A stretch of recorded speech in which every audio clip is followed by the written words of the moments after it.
All right, rise and shine. Top of the morning, top of the morning. Hope everybody's doing great. Rep your city, rep your city. You know how we do. Facebook, I'm representing Chicago, Illinois. Kick, Twitch, YouTube, and my other Facebook account. I am representing Chicago, Illinois. We have Richmond, Virginia in the building. We have Indianapolis, Indiana in the house. We got Shreveport, Louisiana in the building with the beautiful and gorgeous Kathy Wilson. We got Texarkana in the building with my brother, King Timmy. Thanks for the birthday wishes. Here we go.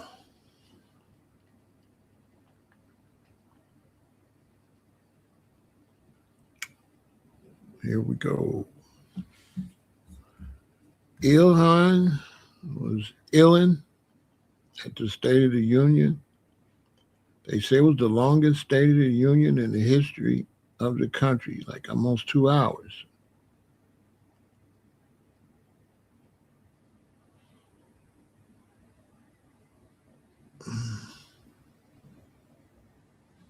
She in there wilding.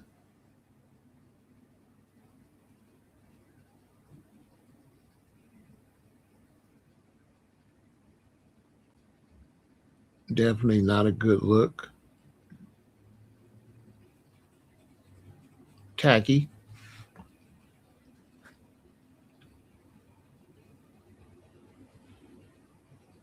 We don't talk about it though. Come on in, hit the like button, share, subscribe, hit the notification bell.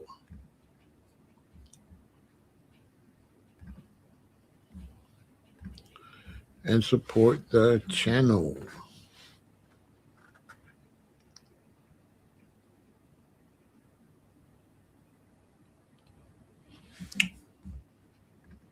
I think this was a bad look.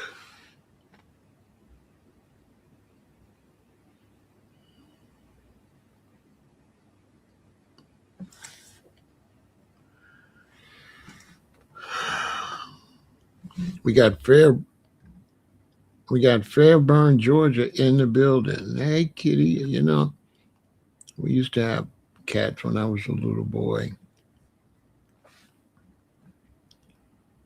Our first cat, his name was Barney. Barney was a cool cat. But sometimes my father would let him out in the backyard, and then he would come and scratch at the door when he's ready to come back in. And one day, Barney, he didn't come back for a long time. He came back like a week later or something. My daddy said he must have found a girlfriend out there. And we let him out, and he left one, and he came back a month. And the last time we let him out, he never came back. And we had another cat named Bubblegum.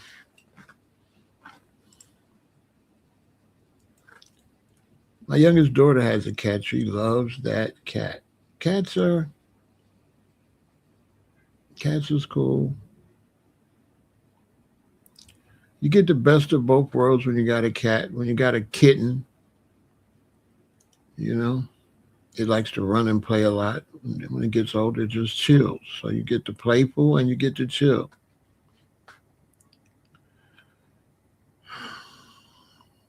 I used to get like a long, like bungee string and put a ball on it, like a fuzzy ball, and hang it down for the kitten. Have it hanging about a foot off the ground.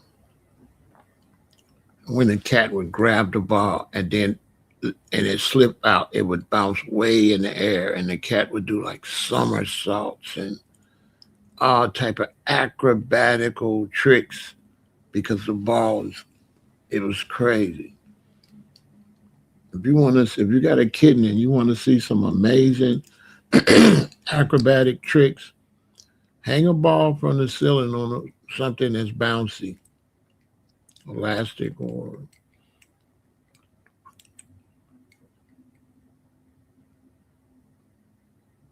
and have it about a foot up where they can get it. If it's a little cat, have it like about they face level, wherever their face is at. And when they grab it, when they let it go, it goes, and then they do triple flips. It's crazy. And they grab it, and the more it bounces, the more amazing tricks they do. It's a good way to get them to chill out so they won't scratch up nothing or tear up nothing. Good to see you, Kira. Salute, salute, Brother Azim. Y'all come on in, hit the like button, share, subscribe, hit the notification bell. Salute, salute, Elijah. Good to see you, brother. Everybody out there in England, all my brothers and sisters all over the world. So, they had the State of the Union. The sister, because all of these, we're all humans, but all of these brown, melanated people, those are our brothers and sisters. Even though I get on their case, I still look at them as brothers and sisters. So the sister,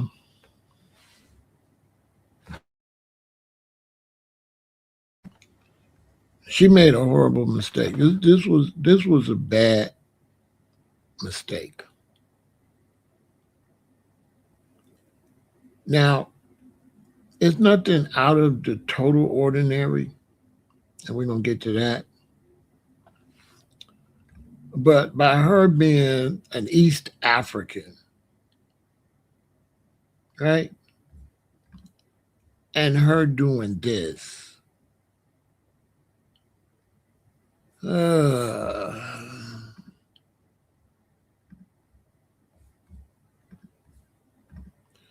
I watched the guy, and he said it was ghetto behavior. It was this, it was that. Well, I wonder if he felt like that when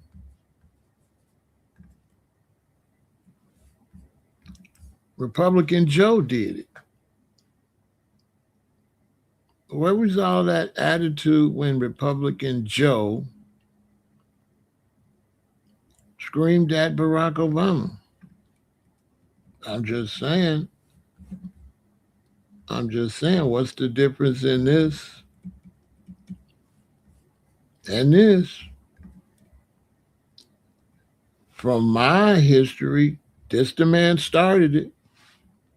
So if the standards are lower in the Congress and the Senate during the State of the Union, Joe did it. This is the person that lowered the standards. Let's just keep it real. Let's just keep it. Listen, let's not pretend that Joe didn't do it. Let's not pretend Marjorie didn't do it. Okay? Let's not pretend Marjorie didn't do it. Let's not pretend Marjorie didn't do it a lot, constantly.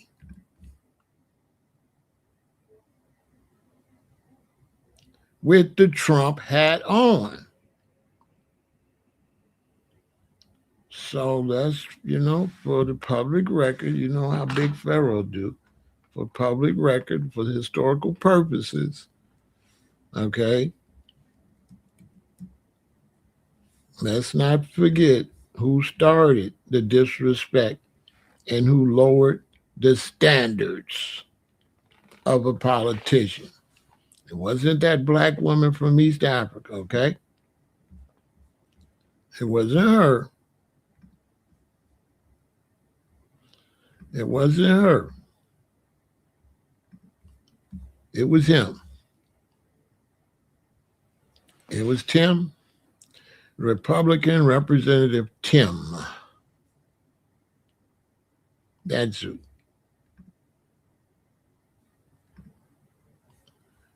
I mean Joe, Republican Representative Joe Wilson, okay? Joe Wilson. It was Joe Wilson that started that. I had never seen it done before in the history of me watching politics until Joe did this with Obama. But I guess because Obama was black, I guess it was all right. And then she did it to Joe Biden. So 1, 2, buckle my shoe.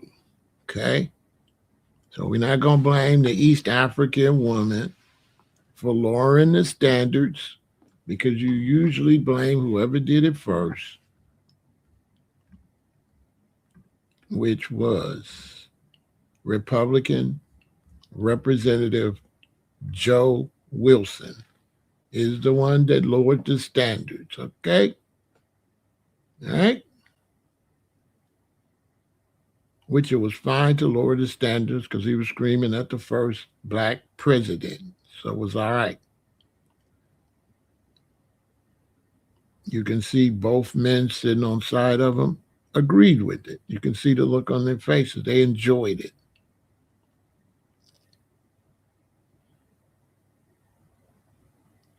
Okay?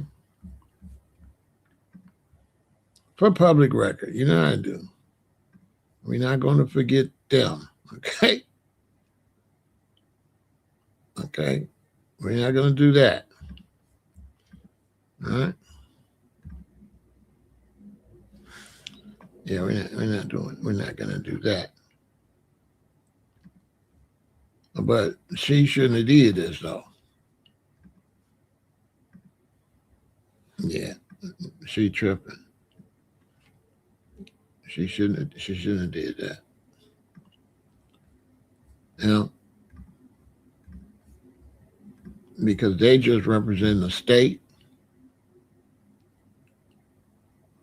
and she's representing an entire country and a race of people. She's black. Although a lot of East Africans will tell you they're not black.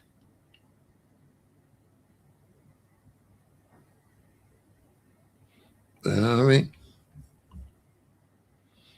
You already know, Queen. You know what I'm saying?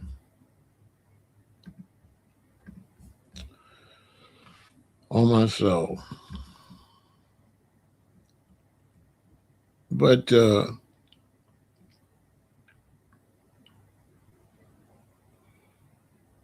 don't know.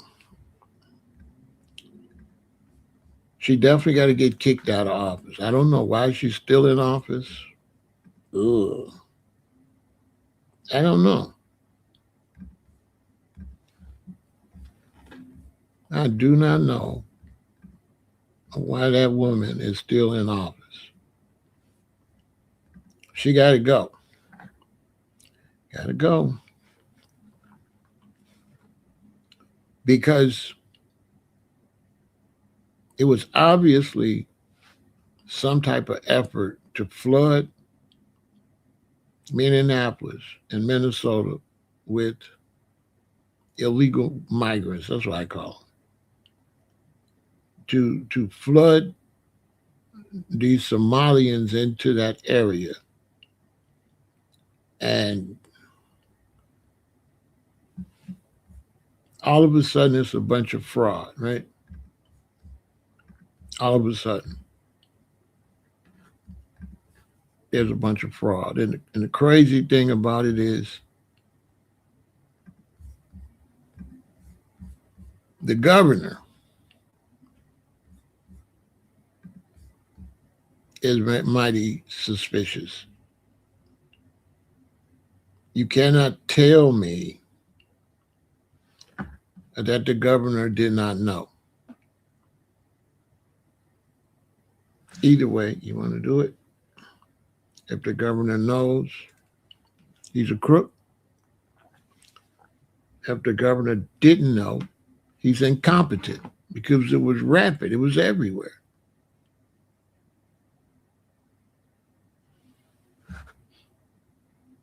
They had a little restaurant.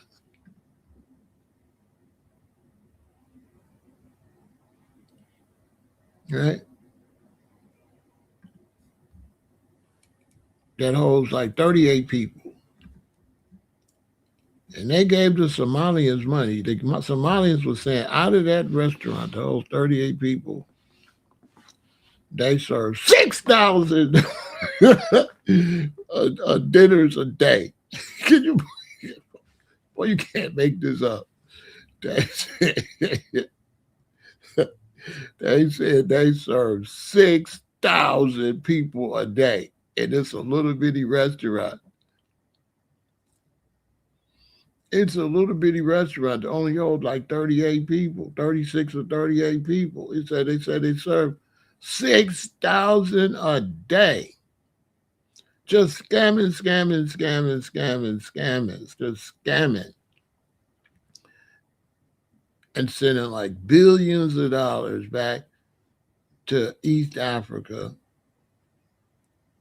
where the terrorist organizations run it, run that country. You know what I'm saying? These terrorist organizations, run the country. There's no McDonald's in Chicago that's serving 6,000 people a day. I don't think so. 6,000? I don't think so. How many, if it's a real busy McDonald's, how much y'all estimate, how many people y'all estimate they serve, even if it's a 24-hour McDonald's? Because we had a 24-hour drive-through. 24 hours, 6,000? Ain't no way. It takes you a little while to get your food.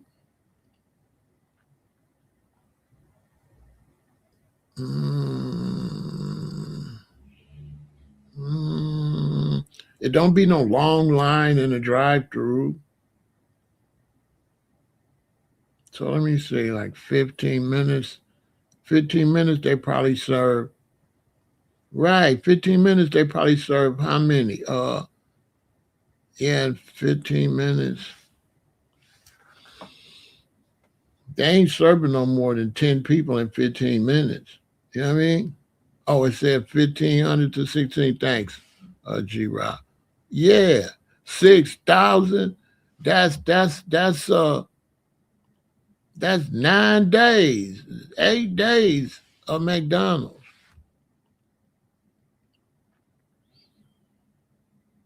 Yeah, they serve 1,500 to 1,600. You know what I'm saying? And they got a drive through. These people ain't got no drive through. Hey, G-Rock, they don't have no drive through. You know what I'm saying? They don't have no drive through. So if it was 6,000 people a day, you would see a line, man. You would see a line around the block. There would be news cameras out there.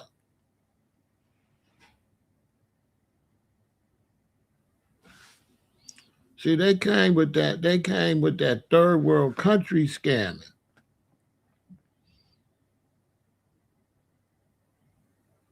I read an article on that. In Africa, in a lot of countries, they trying to lock that down because they trying to sophisticate, right? So in a lot of the African countries, they putting together like teams to go and deal with all these problems. You know what I'm saying? Because they got to manage a lot of people in the African country. And so they trying to really upgrade over there. So they got to put whole squads together.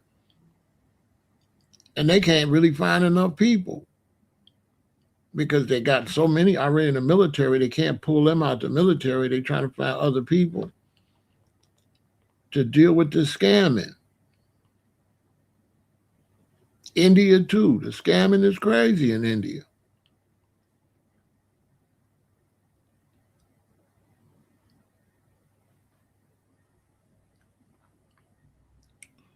You try that stuff in China, boy. Boy, they catch you. They catch you in China, boy. They're not playing. And so this Ilhan Omar, uh, to me, she's this little dainty female. And I believe she was bought here through a network, right? And she's the front for a network because it was a mistake for her to get a political office coming from an Islamic East African country because they're under the thumb of the men. The men, they have to do everything the men tell them to do. So it would have been very easy for a group of men to dominate her and do whatever they want to do. And she better not say nothing. Coming from an East African terrorist type country. See what I'm saying? So she really didn't do nothing. I don't believe she did nothing. I believe she's just a front woman. She just didn't say nothing about it.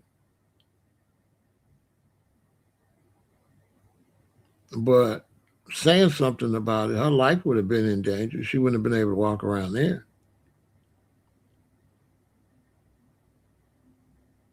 That's what I believe. Her life would have been in danger. Look, she looked little and timid. She in there trying to holler, because they embarrassed her.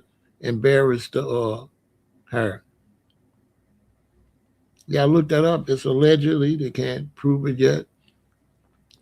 But she was married to that black man, then another black man, and then I think a white dude now or somebody like that. You know? Ilhan Omar became a United States citizen through the naturalization process in 2000 at the age of 17.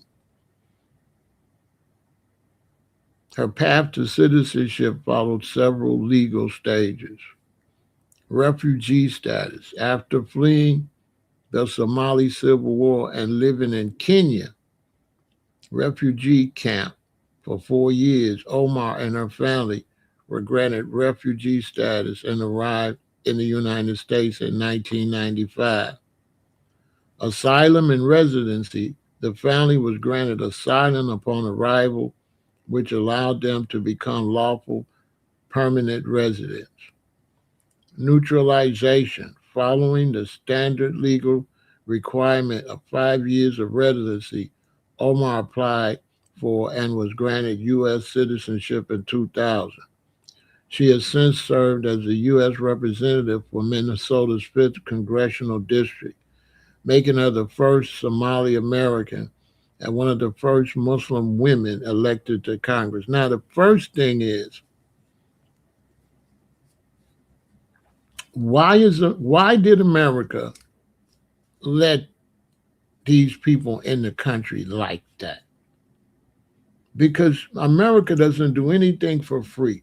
I want to know what's the economical benefit. What was the economical benefit of bringing a lot of these people to the country? Because they didn't do that to help them people. Like one thing about foundational Black Americans, we know they don't do no favors. So what was the economical benefit, like with all the Haitians they let in like that? Because if you got hunger and homelessness already in your country, why would you just let a bunch of people in the country before you take care of all of your problems in the country?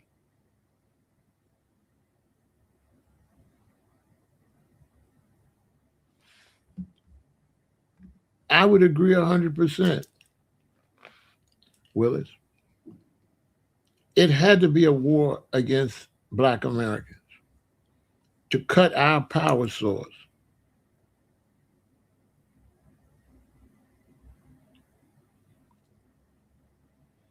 For real. It had to be.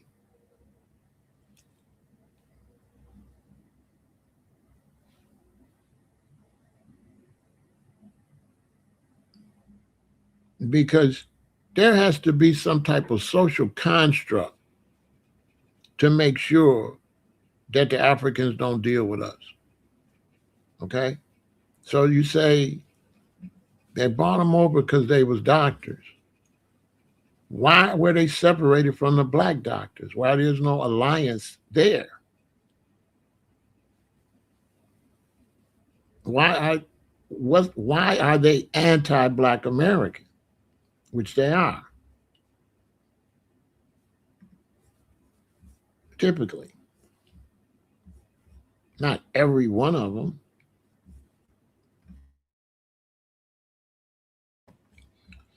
but typically black immigrants come here anti-black American.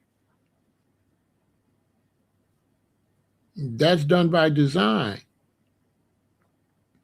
So you telling me the government don't know they anti-black American and bring them over here? They know they anti-black American when they bring them. That's probably the prerequisite. Find some people that don't like us, some black people, and bring them in, call them black, make it look like black people is contributing to their stuff, and call them black, call us black, and have a bunch of confusion like we all black, while those blacks don't really deal with these blacks.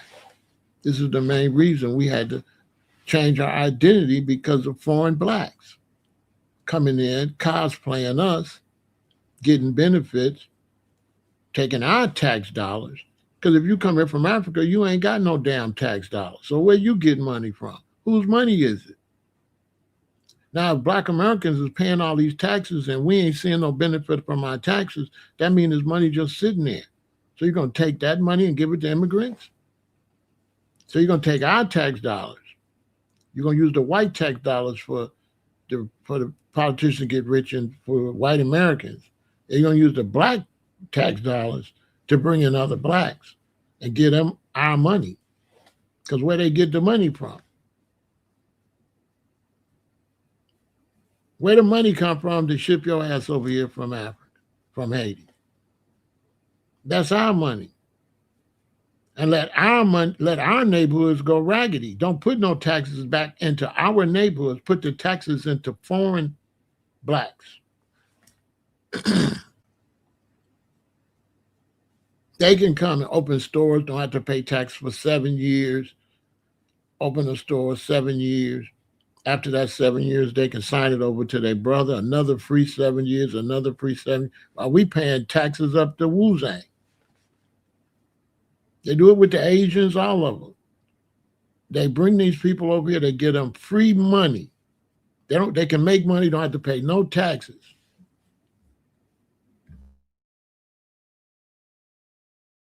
No taxes for 7 years. Now, Foundational Black Americans, imagine if you could get your whole check.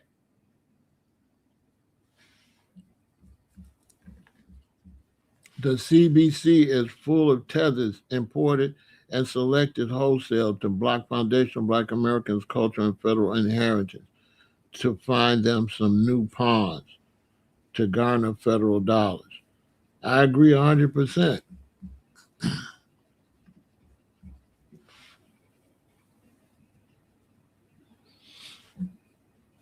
No, they don't. They don't threaten them if they mess with us. They don't like us anyway. They don't like you in Africa. Go to Africa. Africans don't like us. Go to Africa.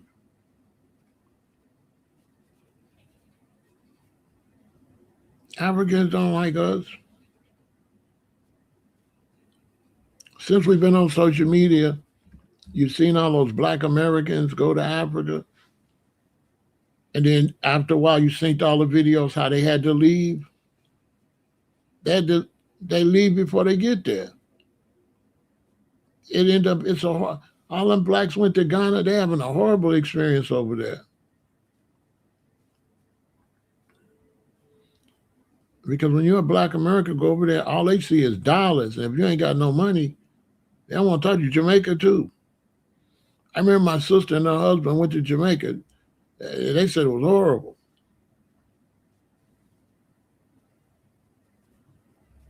All they did was beg for money. And if you don't have no money, you don't get no smile. It's like Chicago's a big city, so we have African experiences here. We have a lot of festivals. And when I used to be working festivals, the Africans just ruined a lot of the festivals because they kind of live in groups, I guess, or something strange. But all the rest of us, you get in the booth, she get in the booth, she get in the booth. The Africans will come and get 9 booths, but they all together, right? So they be all throughout the festival, right? And they would bring down the standard of how everything looked. It'd be looking tacky. But most of all, think you in Chicago, you got a black festival, a whole bunch of foundational black Americans. You got about 8 to 10 African booths. It's some of the most nastiest people you ever want to meet. They're not. When you walk past their booth, they're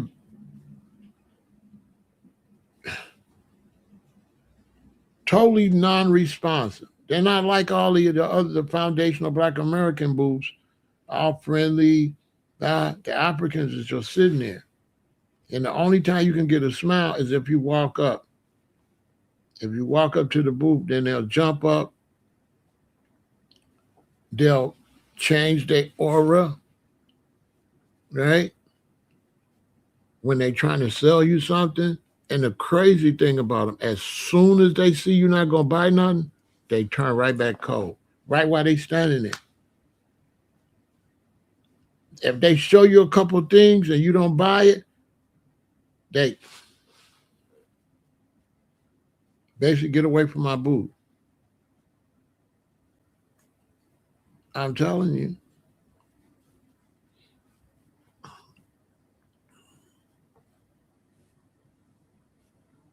When I was in California, like the Africans that came to the events, they ruined it. I'm not trying to trash Africans. I'm just telling you the truth. It's just the truth. You know, if this is your truth, you gotta live in it.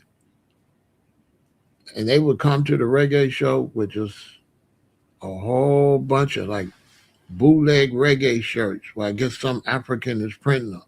And they would have them in like garbage bags. And they would dump them out. They'd be all wrinkled up and they would just hang them up. I'm like, bro, you think you in Mogadishu or somewhere? They would just hang up them wrinkled shirts. I'm not lying. They would just hang up them wrinkled shirts.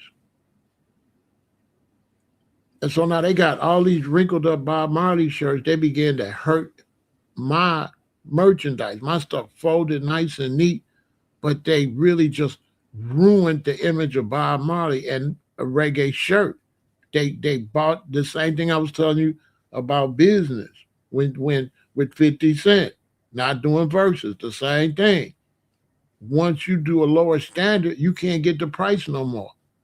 So if I'm selling a reggae shirt for $20 and $15, and some Africans come selling them for $5, nobody want to buy my shirts no more. Because this bum then came over to the United States, he bumming out the vibe. Over here like he in Mogadishu. See what I'm saying? So now the whole value of all of the shirts plummeted.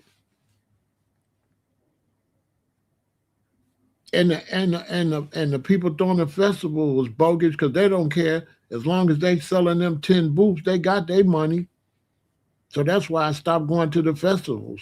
On the side note, because the festivals was selling advertisements to big businesses, was selling all these booths and charging people to come in. So how the vendors gonna make so much money, make money when y'all taking all the money off the top? I'm gonna tell you right now, don't ever think you're gonna make no money being a vendor at no festival. You're gonna lose. The only people gonna make money is the food and drink people. But if you got any type of merchandise, you're going to lose money because they charging everybody so much. Nobody hardly got no money, and they done made all the money off the top. There is no money there for you. That's why all across this country festivals disappeared. The amount of festivals that they have, especially black festivals that they have in the United States, has been cut like 2/3. 2/3 of them is gone. It's only just a few, and they barely hanging on. And they trashy. They not.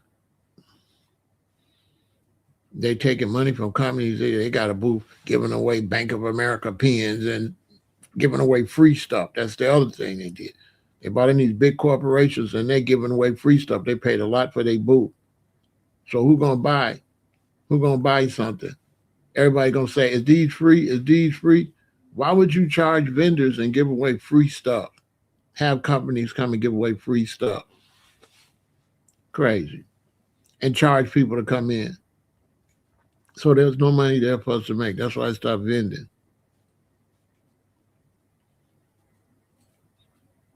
And then these Caribbean snakes and these African snakes start throwing the events. That's a fact. Martin Interculture. Anybody in Chicago know I'm talking about? Martin scamming, but came in, he started throwing all the reggae events and you know what I'm saying? He came in and just ruined the culture. He was always walking around through there looking scared because he knew he robbing everybody. When he ruined reggae, then he started making it multicultural, African reggae Caribbean festival. He started bunching it. It went from a reggae festival to African Caribbean reggae. Then he had music, R&B, just anything to get people to come so he could take their doggone money.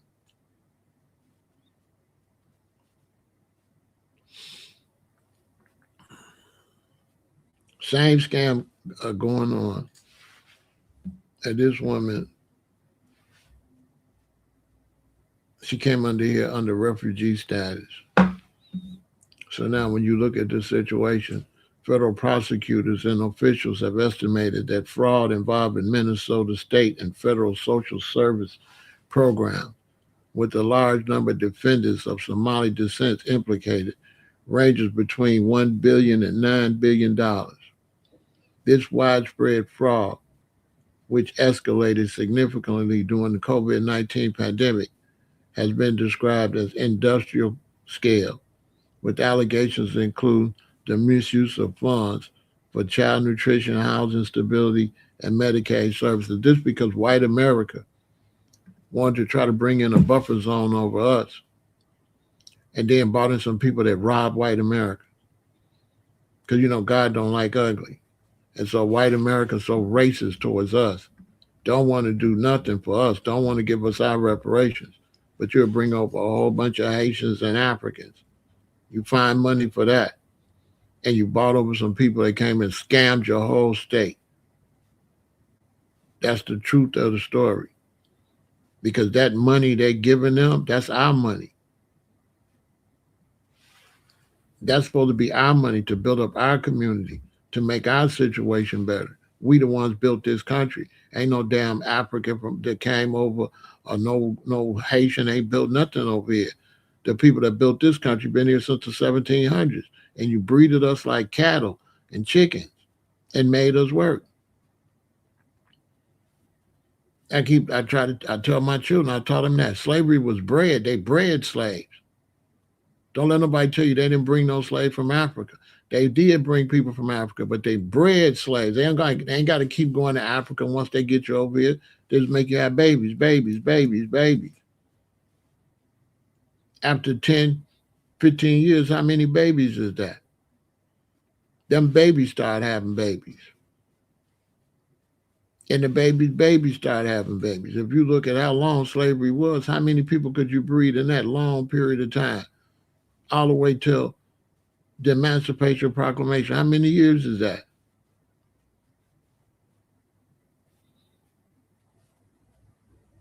I didn't say everybody bought was from Africa, so you slow. You just want to argue. Everybody wasn't bought from Africa, but they definitely bought people here from Africa and bred them, and they made you indigenous people sleep with them too. Now you go look up the Africans and the Black Americans fighting in Florida and get back with me. Because the Africans and the indigenous fought together in Florida.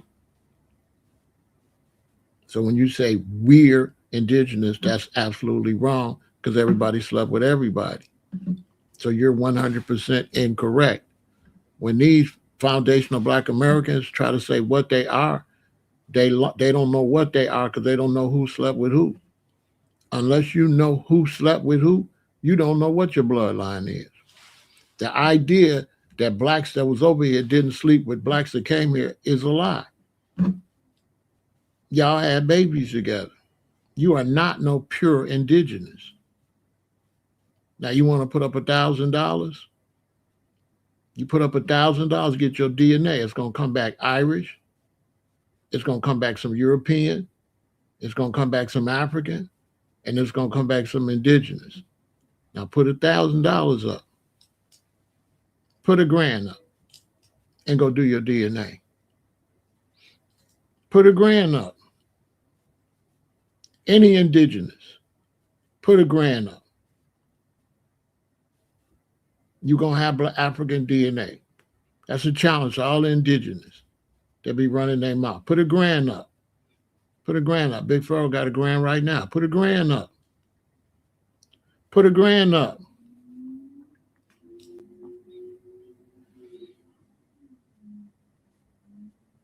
Put $1,000 up then.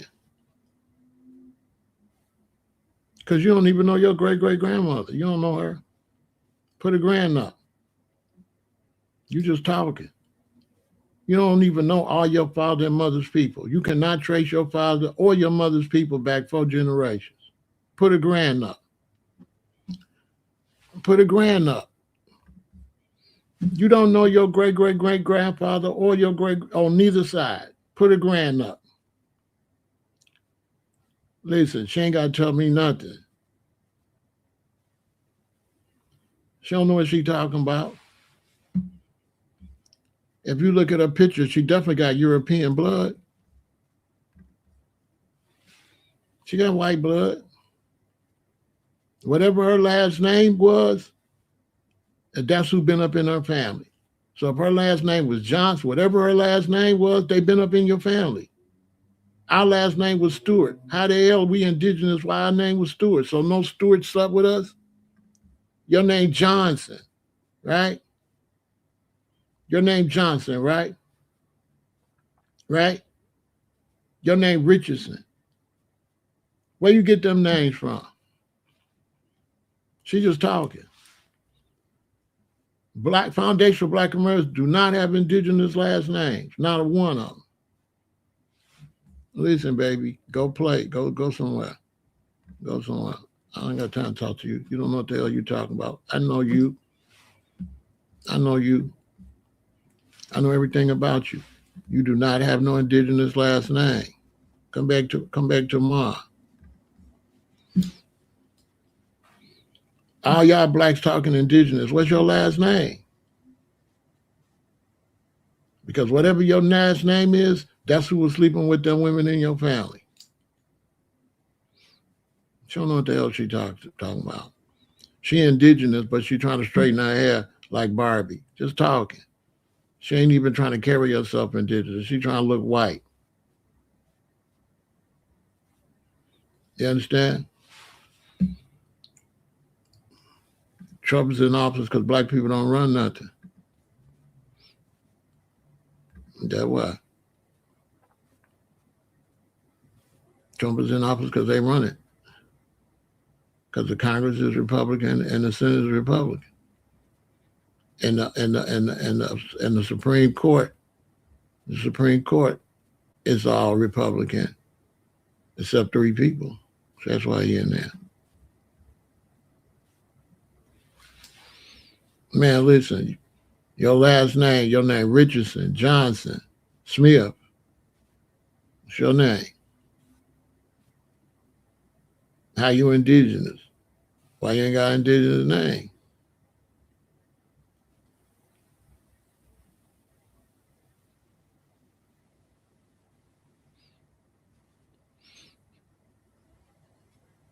You can tell white people been up in Claude Anderson family. Look at them.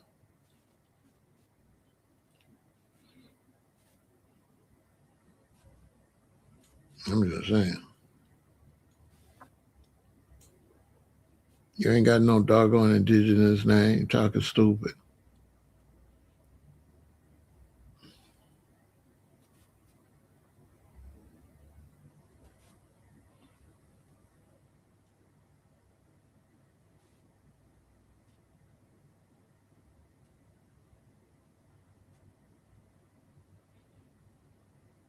Your last name, you know why your name? You know why so many black people named Son?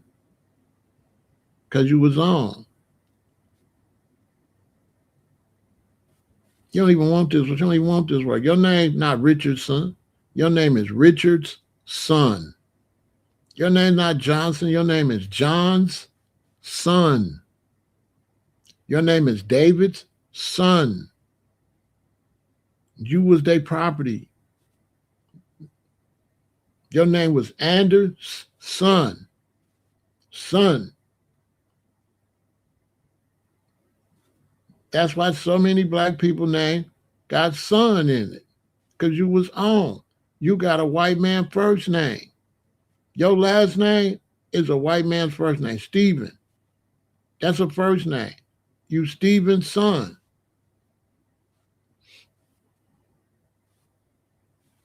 That's a fact. She don't want this work.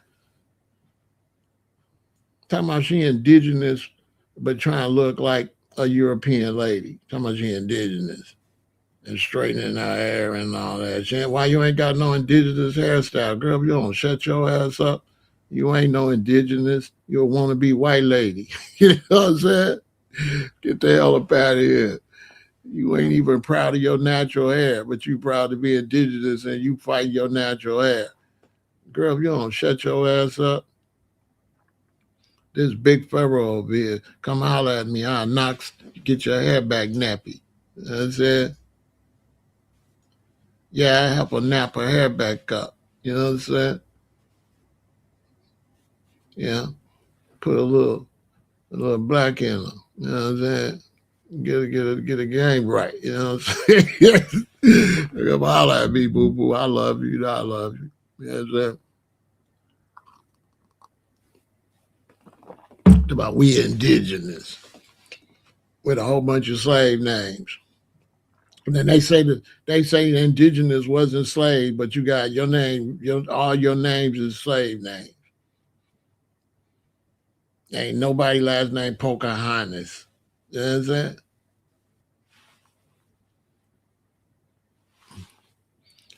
Ain't nobody named Pocahontas.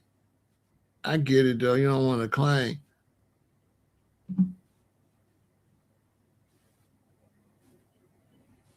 I get it. You got to be something. You're indigenous, whatever.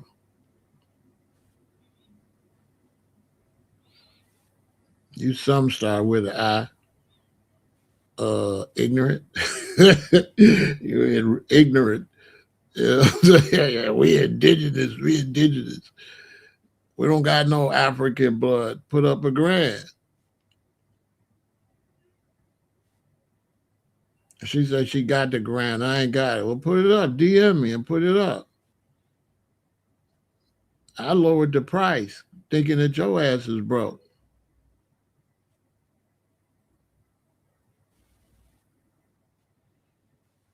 They whatever they gonna do. The census should say Foundational Black Americans.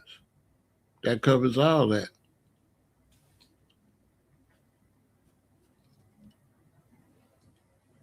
Foundational Black Americans. That covers it all.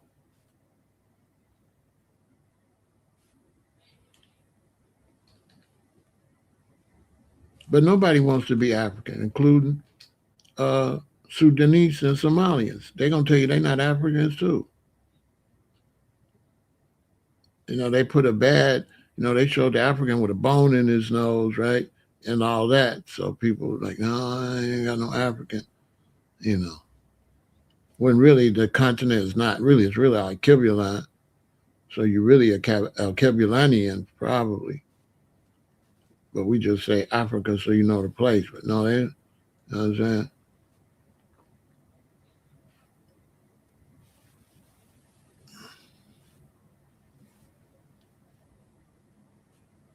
My family's last name was Stewart. Where the hell they get that name from? They indigenous. So it's some indigenous Stewarts. They just want to know.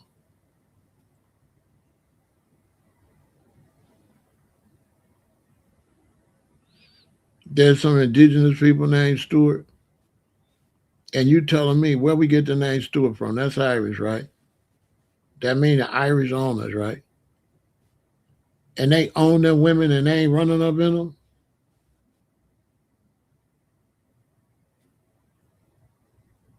So they own the women, but they ain't having sex with them. But they slaves, but they ain't sexual slaves. So you wasn't no sexual slave, but yet they made you have babies to have more slaves. And history already showed that when the white man would sleep with the slave women and get her pregnant, he would make his own half baby be a slave and sell it.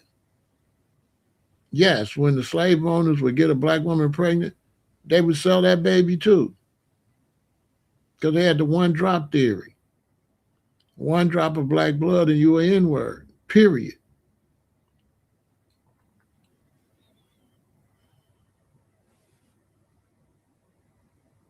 I get it, a lot of black Americans over there, they don't like Africans, so they don't want to be no African. I get it, I guess. But I really do real science and I do real mental evaluations. And I know everybody slept with everybody. And once you try saying you a certain thing, you're a fool. You're a fool. Because when you go back, you got like 32 great, great, great, great, great, great grandparents. So how this lady got 32 great, great, great, great, great, great grandparents and talking about she indigenous and she don't know who them 32 people is. She just talking outside her damn neck.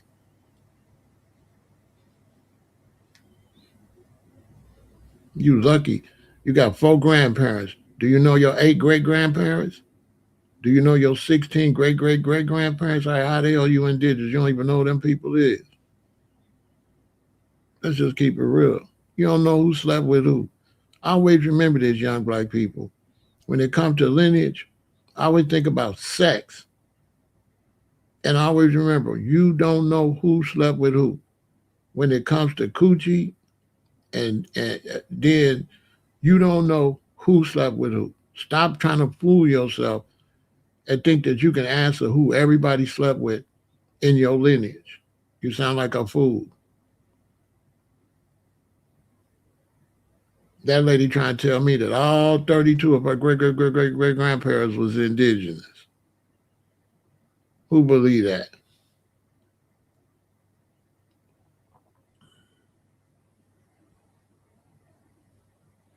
That don't even make. I know it don't make sense to me because I'll knock down every lady in this chat. You know what I'm saying? So I know damn well you ain't gonna know what my kids is. You know what I'm saying? Because I'll F all y'all. You know what I'm saying? Keep it a bill. You're like, I don't turn down number of my collar. You know what I'm saying? I don't know. I ain't from the Himalayas, but I used to be a player.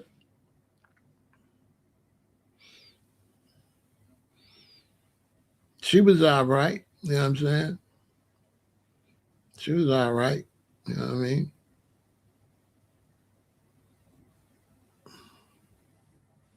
In the picture, she needed a little straightening. She had a little, you know what I'm saying, to be talking to a man. You know what I'm saying? So she needs a little law and order in her life, like baby girl, king, queen, like stand your ass down and shut up and learn something.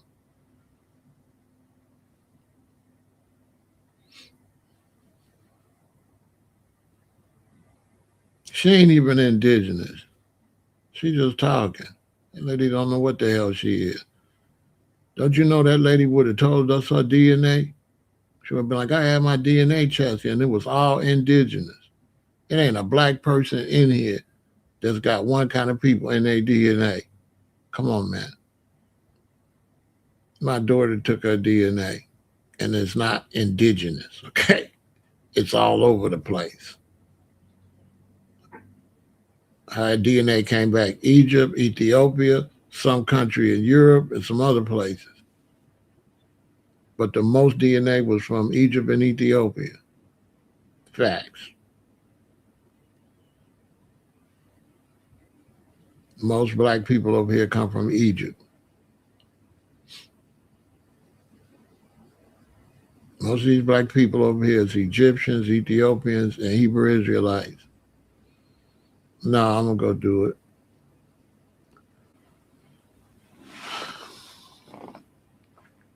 I already know my man gonna come back. I already know my DNA gonna come back. Nigga. I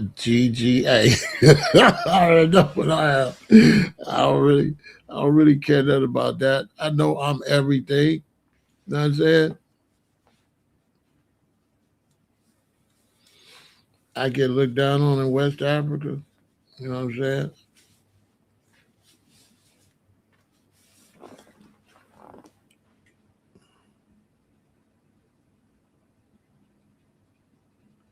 I ain't no West African, so if a West African look at me crazy, because I'm not a West African, he just a dumbass. Dude, I'm not definitely not no West African. I got Sioux, African, and everything in my blood. We unique, like Claude Anderson said. My mother's side is Sioux,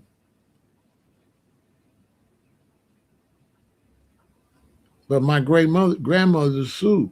But the man that impregnated her was African descent. People just be talking.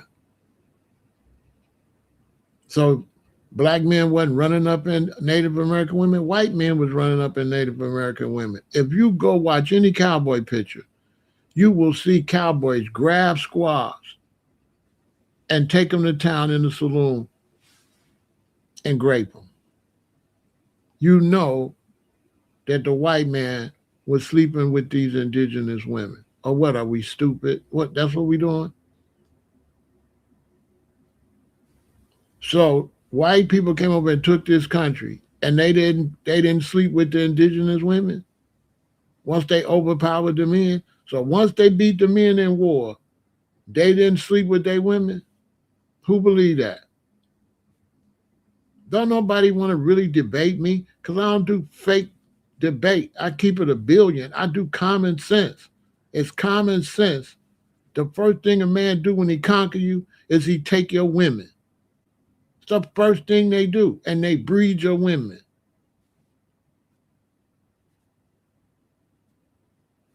Cher, Native American. What's her biggest song? Half breed. That's all I ever heard. Half breed. She told you.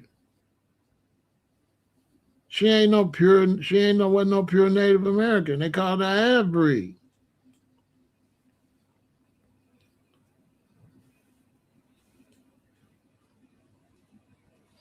Ain't none of them scholars, none of them indigenous. They can't really get with me. I'm number one with the knowledge out here anyway. Anyway, all them people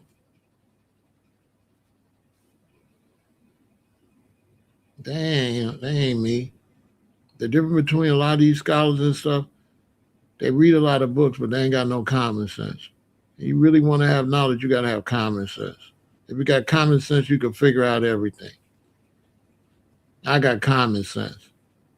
And men don't pass up no coochie, so you can't be nothing. You ain't going to be nothing. If enough Nigerians come over here long enough, they kids ain't going to be no damn Nigerians because the Nigerians sleeping with black American women. Right? So imagine a Nigerian looking at me crazy with all these half Nigerian babies down in Atlanta. Black women going to Africa. Some Africans ain't sleeping with them women and having babies. So what is them babies? See what I'm saying? What is them babies? Africans is marrying white women, black American, all kind of women. Africans is with Chinese women. Y'all don't watch the African on YouTube that married to the Chinese lady up in China, the tall brother. Y'all need to expand and look at some more things. That's an African dude. He speak Chinese fluently. Y'all don't watch his channel? It's good. It's real informative. Now, he up in China. Would you tell him, J. Rob? Pharaoh see everything. Y'all know how many African Chinese babies there is? The Chinese is having mad babies in Africa right now. All over East Africa. Not so much West Africa, but in East Africa, especially in them small villages, them Chinese going down there and taking them women and impregnating them women. Go Google it. Go to YouTube. It's on YouTube. How many half African, how many Chinese babies? Matter of fact, they got a whole bunch of Africans they done took to China teaching them martial arts on the highest level. There's no, the only place where there's like a pure race of people is like on those continents, like Africa, Europe. Europe got some white people that just been white. Africa got some black people that just been black. But a country like America that been invaded, you talking about you indigenous? Right. I've been on the reservations. It's only a few of them left. Listen, I was going on the res in the 80s before y'all started talking about y'all was indigenous. And when you go around real Native Americans, your ass don't look nothing like them.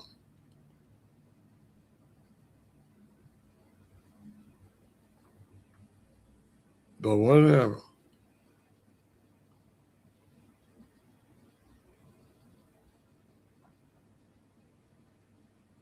Because the indigenous, a lot of the indigenous, they ain't even indigenous. They not even from here. People just be talking, don't know shit. The people that you call indigenous, they not really indigenous from the United States. Some of them is Eskimos, some of them is Mayans, some of them is Incas, some of them is Aztecs.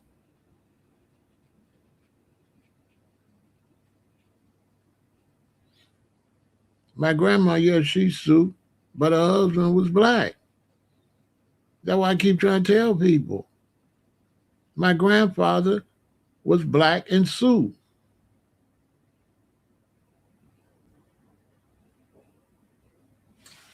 My mama, yeah, my mama's grandmother, right.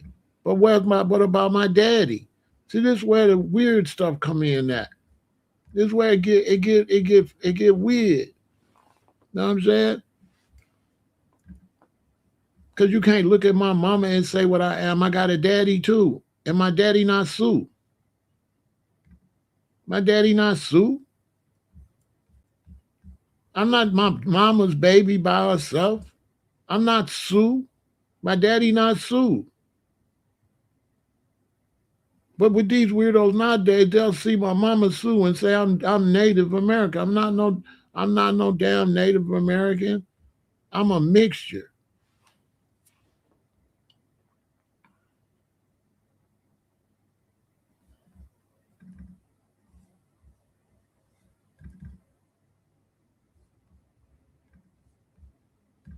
Just nut stuff.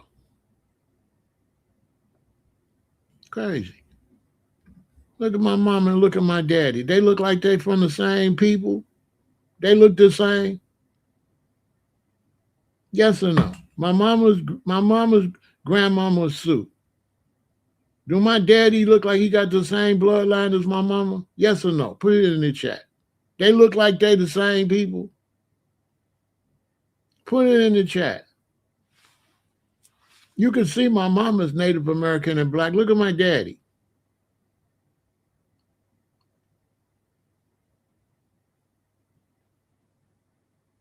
My daddy African.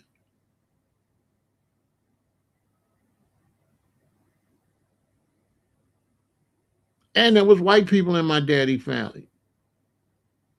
My daddy last name Stewart. What African you know named Stewart? Name an African named Stewart. My daddy last name was Stewart. Where the hell did he get the name Stewart? That's Irish.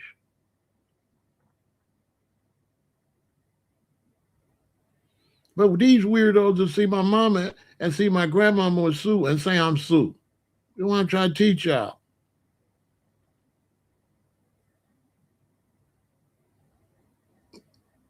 As soon as I say my mama's Sue, they say I'm Sue.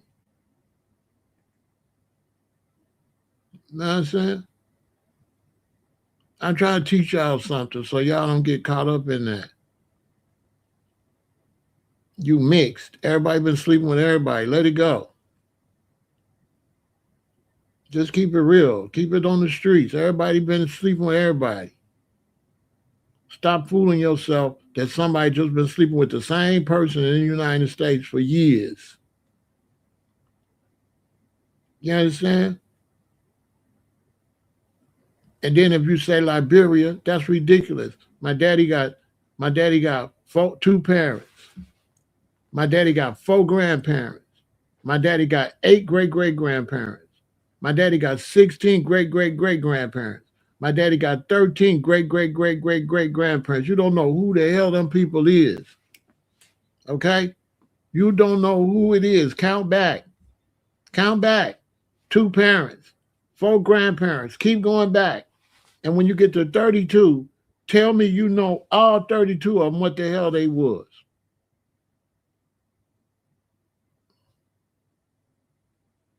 I'm not half and half because they not half and half. I'm a whole bunch of different sections. How I'm half and half if they half and half? My mama is mixed with, my mama not no pure Sioux, and my daddy ain't no pure African. Y'all ain't listening. They not pure nothing.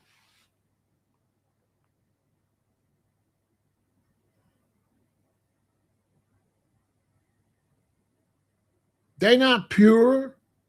What are y'all talking about? How I'm half and half when my mama not even a whole?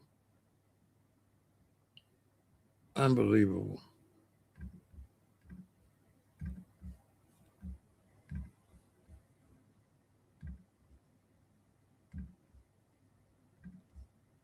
This is the educational system's fault. Because the young people coming up now, they don't know how to learn.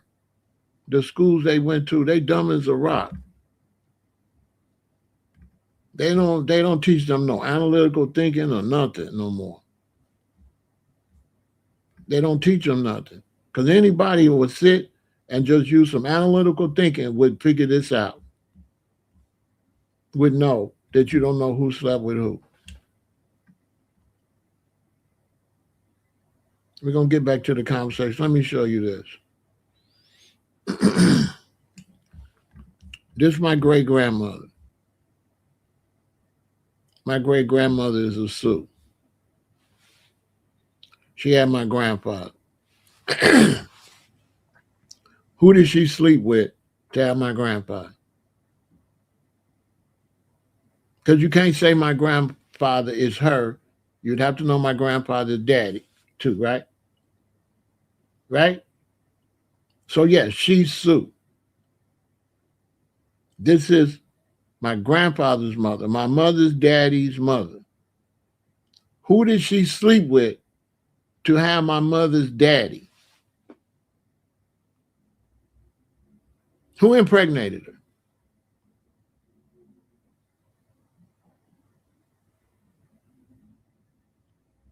Because whoever impregnated her would mean that my grandfather is not whatever she is. The only way my grandfather would be what she is if the same person like her impregnated,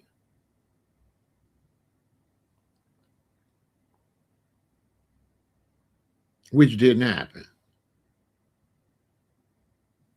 Because her situation was just like my daddy, my mama. My Uncle John was black, African looking dude. He was not Sue. You know what I'm saying? Duh, rah. So if the man she slept with was not Sue and had my mother, is my mother Sue? No. She's half. So my mother's half, and my mother slept with my daddy, and my daddy might be a 16th. How am I a half? When my relatives ain't a half. Because we don't know if she's a pure Sue on top of that. Because she might have African blood. Because the slave owner was making the Mandingo sleep with whoever. They were sleeping with whatever they had a baby.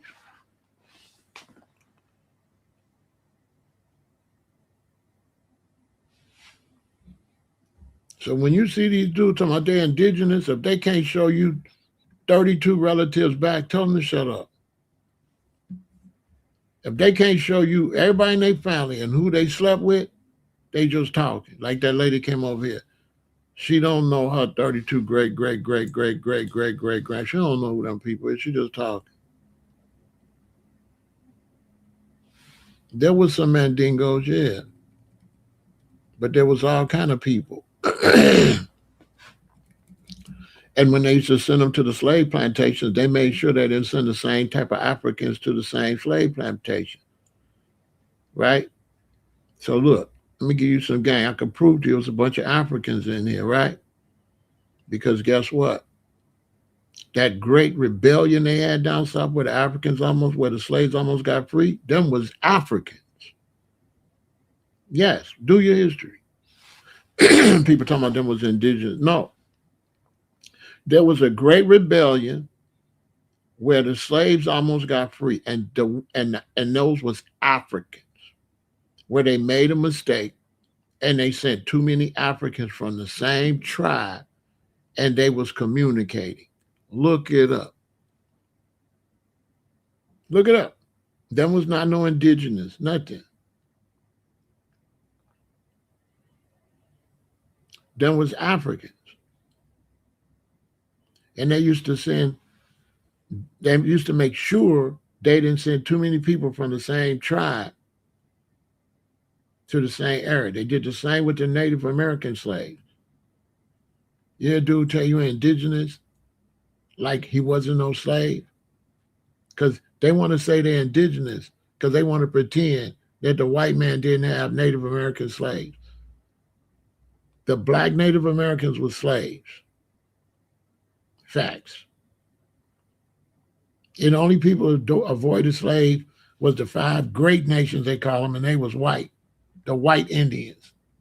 The ones that was friends with the whites.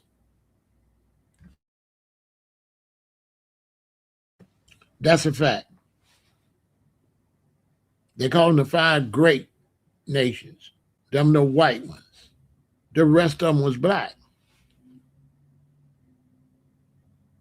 And a lot of the people that these weirdo scholars are calling indigenous was Africans. So if you come here and there's some people living here already, are they indigenous or did they come here before you? So a lot of these fools talking about they're indigenous, they're not Africans. A lot of the goddamn indigenous people was Africans that came here before Christopher Columbus. Just keep it real. A lot of people you calling indigenous was Africans. These is facts. There was Africans on the boat with Christopher Columbus. It was an African that seen land. He was the one in the crow's nest. So just because your people been here, that still don't mean they wasn't Africans.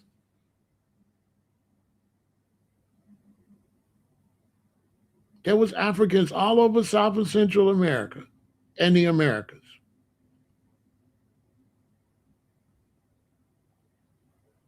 That's why the tribes was fighting, because they wasn't the same people. There was no indigenous. Why you think the Native Americans was going to war? Because they wasn't Native Americans. There was a lot of different types of people. Some of them was these yellowish people from Alaska. Some of them was Incas. Some of them was Mayans. Some of them was Aztecs. You don't believe the Mayans and the Aztecs and Incas was having wars in South America? Do your research. They're not South America, they Incas. They Mayans. They Aztecs. You know how big South America is? It's a lot of different kind of people down there. People live in different places under the sun. Certain areas get hotter than other areas. Some people is redder. Some people is beige. Some people is black. So when they tell you they indigenous, they not Africans, they sound stupid, because they don't know which indigenous they is. And some of the indigenous was Africans. That's why I put up the 10 racks and get your damn scholar so I can eat them like lunch. All the audience going to be like saying, oh, that's interesting. Oh, I didn't think about that. I embarrass your scholar. Get them. Get your scholar. Put up the 10 racks. Let me take his money. Hey, let me take his money. You don't know what the hell you talking about. And I'll go get a DNA test and bring it when it's time for me to win the battle. Then that's when I'll put my DNA up on the screen. And when they see all them different people all over the world in my DNA, checkmate. Give me my 10 grand. Give me my 10 grand. Because I definitely got European blood. Facts. 100% facts.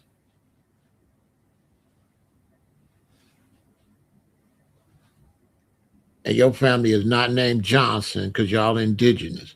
Your family named Johnson because Mr. John been up in your great-great-great-great-grand lady. Okay?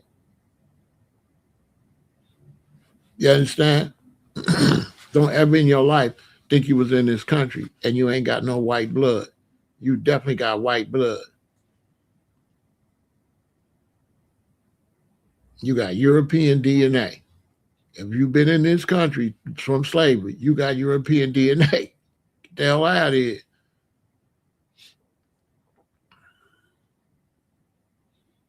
We got European DNA. Who would be considered indigenous to America? There's only a few tribes like that on the reservations that would be indigenous to America, but you would have to check to see if they were indigenous to America, because, Quentin, a lot of the so-called Native Americans wasn't Native Americans. They ran from South America because of the wars in South America. So when the Spanish invaded South America, a lot of them ran up here. Ask yourself, if the Native Americans in South America had all these great kingdoms, why was there people up here living in teepees and living transient like that? Right? Because you got to understand, the people y'all call Native American, they was transient. They wasn't stable. They had teepees so they could break them down and move. They wasn't stable. The people that you call Native Americans in this country was nomads running from wars, including the Eskimo ones, because they had wars all up there in Europe. I mean, in Canada and Alaska, they had the Spanish in them was up there. The Spanish was everywhere. And then when the Spanish was everywhere, and the Europeans found out the Spanish, the British found out the Spanish was here, and the French found out the Spanish were here, they took their boats and they came. And then they got to fighting. They was fighting. And all the indigenous different people, they had to move to avoid these fights. So even the people that you think is indigenous Native Americans, they not.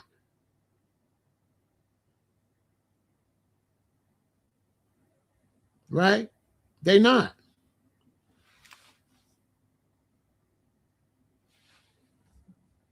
If you change your slave name, that wouldn't do nothing. That wouldn't hurt you.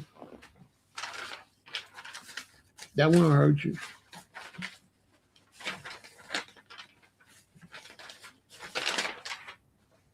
That wouldn't hurt you none. That wouldn't do nothing, bro.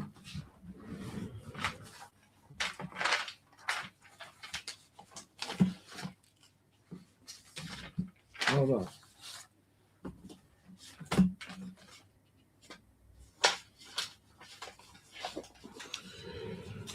That wouldn't do nothing. If you change your slave name, you're going to get this form right here. When you get this form right here, this form is going to say your real name. There's my name, Michael Dwayne Stewart. This form says that it is therefore ordered, adjudged, and decreed that the said position or name be, and the same is hereby changed from Michael Dwayne Stewart to Pharaoh El-Aton, by which said last mentioned name shall be hereafter known and called. And so I could still prove, there go both names. I can still prove that I'm Michael Dwayne Stewart by birth. And you're going to still have, guess what? Your birth certificate. And your birth certificate is not going to change because you change your slave name. You see? Michael Dwayne Stewart, born February 22nd, 1958, Chicago, Illinois, Cook County, Illinois. Maiden name of mother, Bessie McLeod. Place of birth of mother, Alabama. Father, Randolph Elliott Stewart. Place of birth, father, Alabama.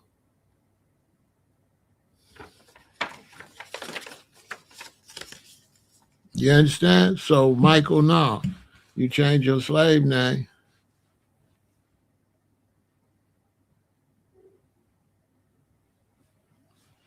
When I changed my slave name, I'm erasing my white ancestry. No, I'm not. When I change my slave name, I'm letting my children be born new. That now I run shit. And my children is free of that bullshit. My children is El-Atons. I don't want my children. I don't want no Stewart name, right? You understand? You understand? I'm not no Stewart. I'm going back to what we was before the Stewarts. They named us Stewart. That ain't our name. So we don't know our name. Now, I'm not going to carry no name of no slave owner. Now, if you want to do that, I ain't going to tell you what to do. But I'm not no Stewart. And I don't want to be no damn Stewart. I'm an El-Aton. And when I changed my name, my father felt the same way. My father said to me, Maria, my daddy said to me, he said, boy, now that you changed your name, when they look in the family tree, they're not going to know who you are. I said, Daddy, they're going to know exactly who I am. They're going to know you was the last slave, and I was the first free king in the family. And he looked at my mom and said, Bessie, what we going to do with this boy? I told my daddy, they going to know exactly who I am. They going to know you was the last cotton picker, okay? And your son ain't going. Yeah, your son, I'm not no cotton picker. So if you proud to keep a cotton picking name, keep it. That's on you. I'm not telling you, don't tell me. I'm not telling you what to do, don't tell me what to do. I don't want no slave name. And as far as I go, I ain't ever picked no cotton. I always been a gangster and a revolutionary. I'm born 1958. And if it wasn't for me, your ass wouldn't even be able to go nowhere. Because we the ones around here and fought for you to move around. We ain't slaves. We don't move like slaves. I don't need no slave. I don't want no damn slave name. And I don't want my kids to have no slave name. I ain't want my kids and my grandkids to have that. I'm starting a new legacy. And when they go back in history, they're gonna say, and then Randolph, then he had Randolph, and then he had Michael. And Michael didn't want no slave name, so he changed his name to Pharaoh El-Aton. That's gonna be in the history. I'm proud of that history. I'm very proud. I'm very proud of that history. You got rid of it. I don't blame you. You're a strong Hebrew Israelite. What the hell you want with that? You know what I'm saying?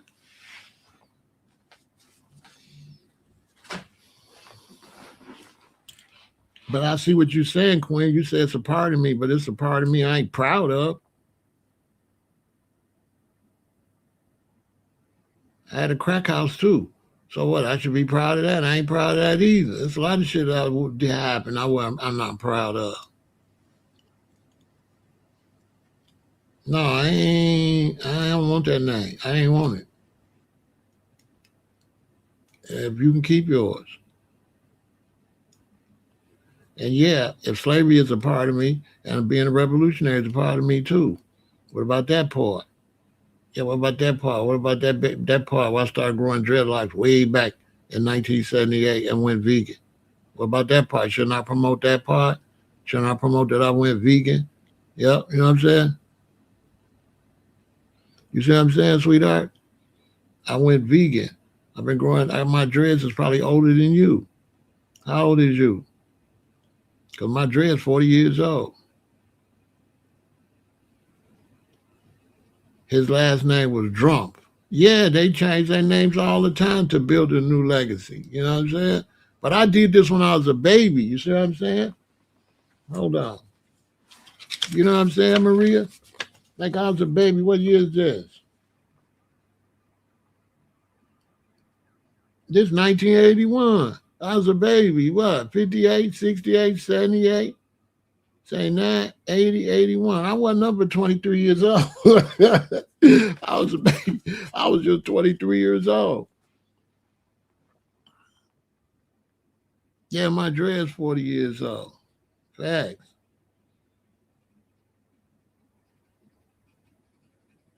Now they might be older than that. When I'm 68, yeah, I started growing my dreads in 78,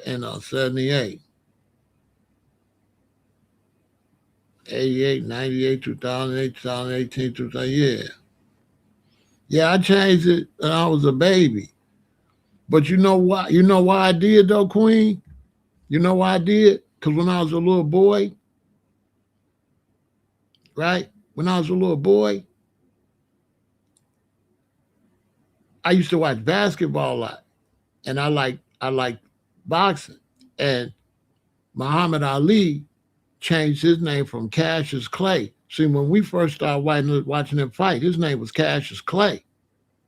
And Cassius Clay changed his name to Muhammad Ali because he said he didn't want to have no slave name. Now I was a little baby. I'm little.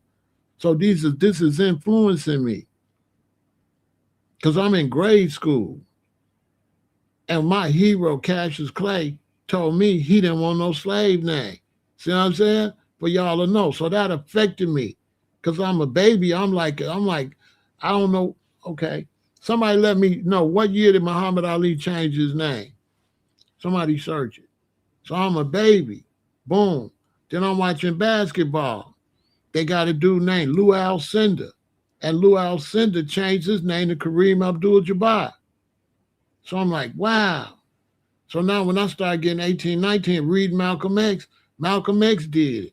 And so that was another hero of mine. So I was influenced. I said, I'm going to do the same thing like Ali and like Kareem Abdul-Jabbar because I admired them for that.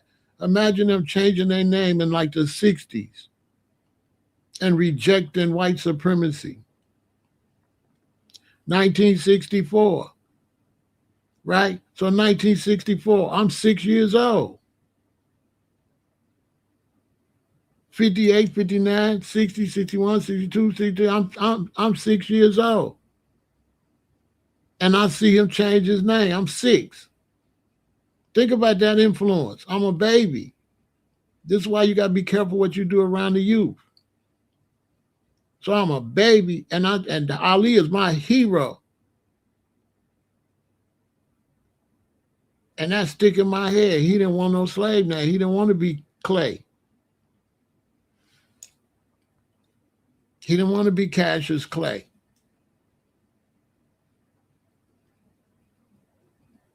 And then later, Kareem Abdul-Jabbar did it. And that just stuck with me. See, I had that. You got to understand. I'm a 1960 baby. I'm a baby revolutionary. Just think about it. What was going on in the 60s when I was a baby? Riots, right? Right? I grew up. I'm a Black Power baby.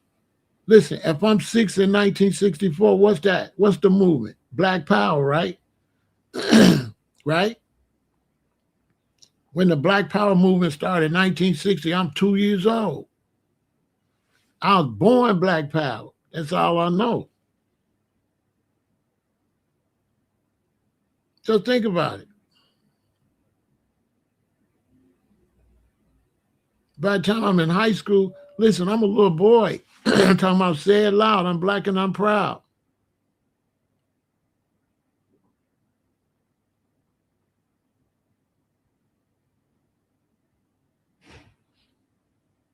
One time you said you called young guys kids, and you told me you was confused because I called the young men kids. When I say a baby, I don't mean a kid. A kid is a child. When I say a baby, I mean early in development as far as consciousness. So when I say I was a kid, I mean as far as consciousness. Now I do teach you're not full grown. You don't begin to be full grown until you get 28.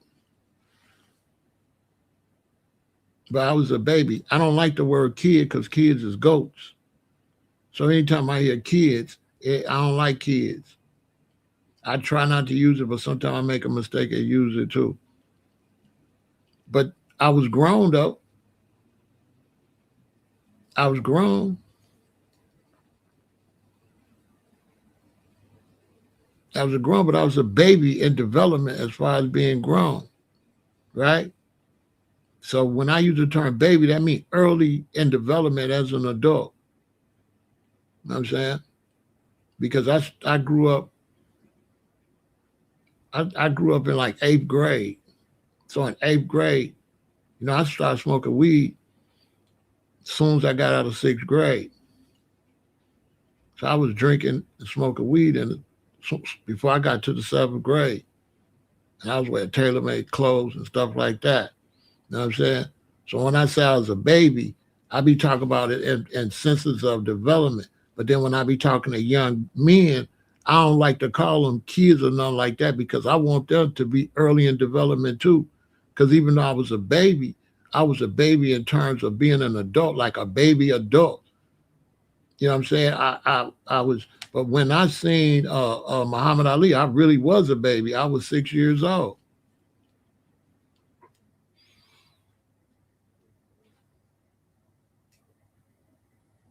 So it's like my sons and stuff, I consider them at baby stages of adulthood when they, 18, you know what I'm saying, 19, 20. I don't consider them real full grown adults till they get like 28, 30. So it's just something, and then it's something we say, long range, comparatively speaking. So let me break that down. I'm glad you brought that up because in the world, to me, you 18, you a man, right? I'm glad you brought that up. To me, 18, you a man. So in the world, you a man. But if I'm 68 and you 18, in that aspect, you a baby. You know what I'm saying? Like, right? So when I'm calling them a baby, I'm calling them a baby compared to my age. So when you 18, yes, in the world, I want you to be a man. 21, you a man. But compared to me, you a baby. You know what I'm saying? I'm 68 years old. So if you like 28 to me, you a baby. That's 40 damn years ago. You 40 years behind. So I use that in comparison to me. You know what I'm saying? Also, I use that in comparison to me. So anytime y'all hear me say you a baby, I got this from the OGs. Because when I was growing up, that's what the old men used to say. You 25, you talking to your great granddaddy or something. He's 75. You're like, boy, you still a baby. You still wet behind your ears. That's why I got that from down south. Down south, they call you a baby, but they speaking relative to their age. But now, if you do something goofy, right? When you do something goofy, they're going to say, you're too old to be doing that. You know what I'm saying? Because they want you to act your age. So that's why we say, well, you're a grown man. If you're 23, 22, we want you to act 23 and 22. We don't want you to act 16. So now you're not no kid, but relatively speaking, to me, you a baby. Like looking back, like you couldn't have told me I was no baby when I was a baby. Though when I was 18, 20, 21, you couldn't have told me that. No, I'm a man. What the hell you talking about? But in terms of looking back in your development and how long you got to go, yeah, if you're in your young 20s, you a baby. But I mean baby as far as age and development, not as far as behavior. As behavior, you're a grown man. Act like a grown man. You understand? Because in the real world, we do this. When you have sex, you grown. Period. We're gonna take a break and we're gonna get back to this fraud. Yeah, if you want to have sex with a woman, then you grown. If you get her pregnant, welcome you're gonna take care of that baby like a grown man on everything.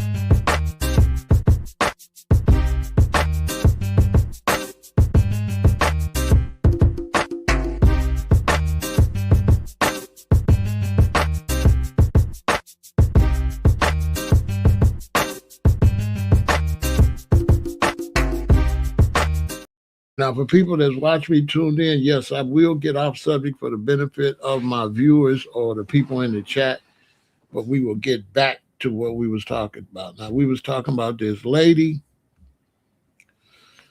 this Ilhan Omar, and the things that she been doing. Now, campaign contributions in 2022, Omar's campaign returned approximately 77,400 in donations received from individuals later indicted in the Feeding Our Future fraud scheme. So they was running these fraud schemes, and she ended up returning the money.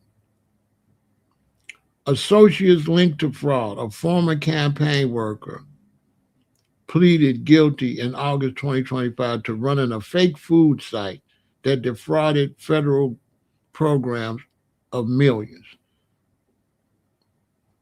Husband's business growth. The House Oversight Committee launched an investigation in early 2026 into her husband, Tim Manette's venture capital firm.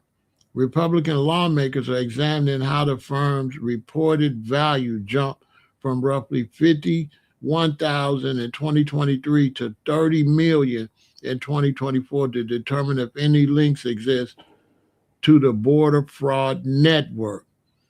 So she married this Tim guy after a couple other marriages to like Somalians. I guess Tim might be this white guy. And all of a sudden, when she gets this political office, his business jumps from,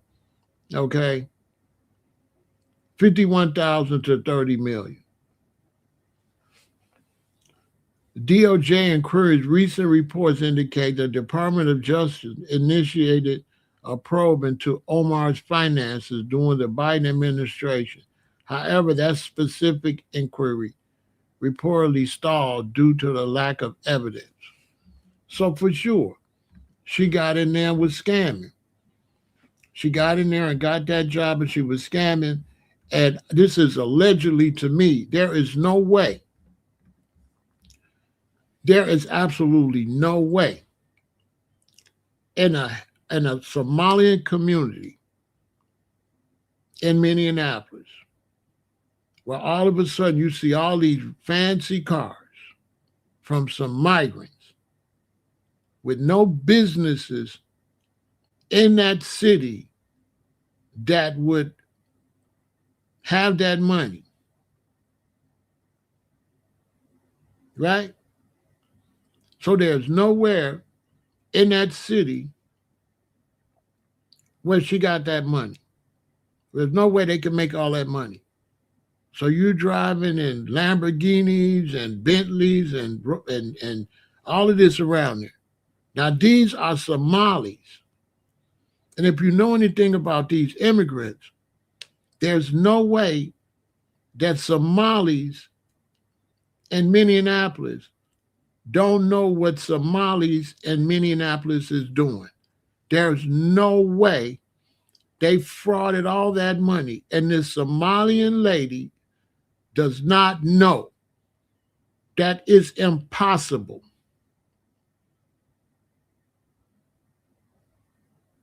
That's impossible. That's impossible for them to defraud the government of $1 billion, buy all these big homes and stuff with no business to match. And she's a legislator. There's no way she don't know. There's no way. She could tell that to somebody else. Because you could live in an area like Chicago where there ain't even a lot of Jamaicans. And all them Jamaicans know all them Jamaicans' business. That's a fact. And there's no way that Tim Walsh didn't know. Ain't no way the governor wasn't governing that money. And this picture tells it all.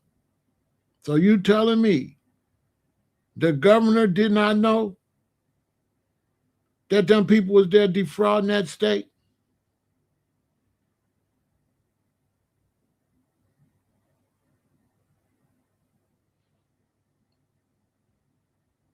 And she's a legislator and he the governor? And the root word of governor is govern. He's governing. The money's coming from the government.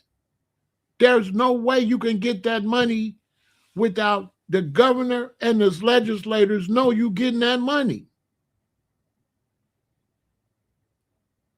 There's no way. In a little city, Minneapolis is little. It's no Chicago. It's no New York. It's not Houston. Someone in the government would have to sign off on the funding. And the governor oversees the budget, and he's seen that money. And I would assume he'd been paid off. And I would assume he's going to prison. And I would assume this is one of the main reasons that they didn't want Trump to win the election. Because I also assume that the Democrats been doing a lot of stealing. Because the Democratic Party never really does anything for foundational Black Americans. They kind of get in office and they bring in a whole bunch of foreigners. That's what the Democratic Party typically does. And for us Democrats, or people that voted Democrats, because I'm not a Democrat, but I have voted Democrat before, we end up getting scammed and we end up getting blamed for voting for somebody that did something that we didn't vote for. And we didn't know dudes was going to get in there and do that.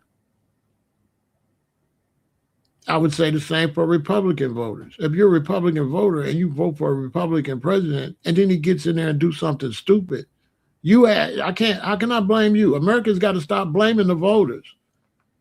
Because the voters don't know these people going to do this kind of stupid stuff. How are voters supposed to know?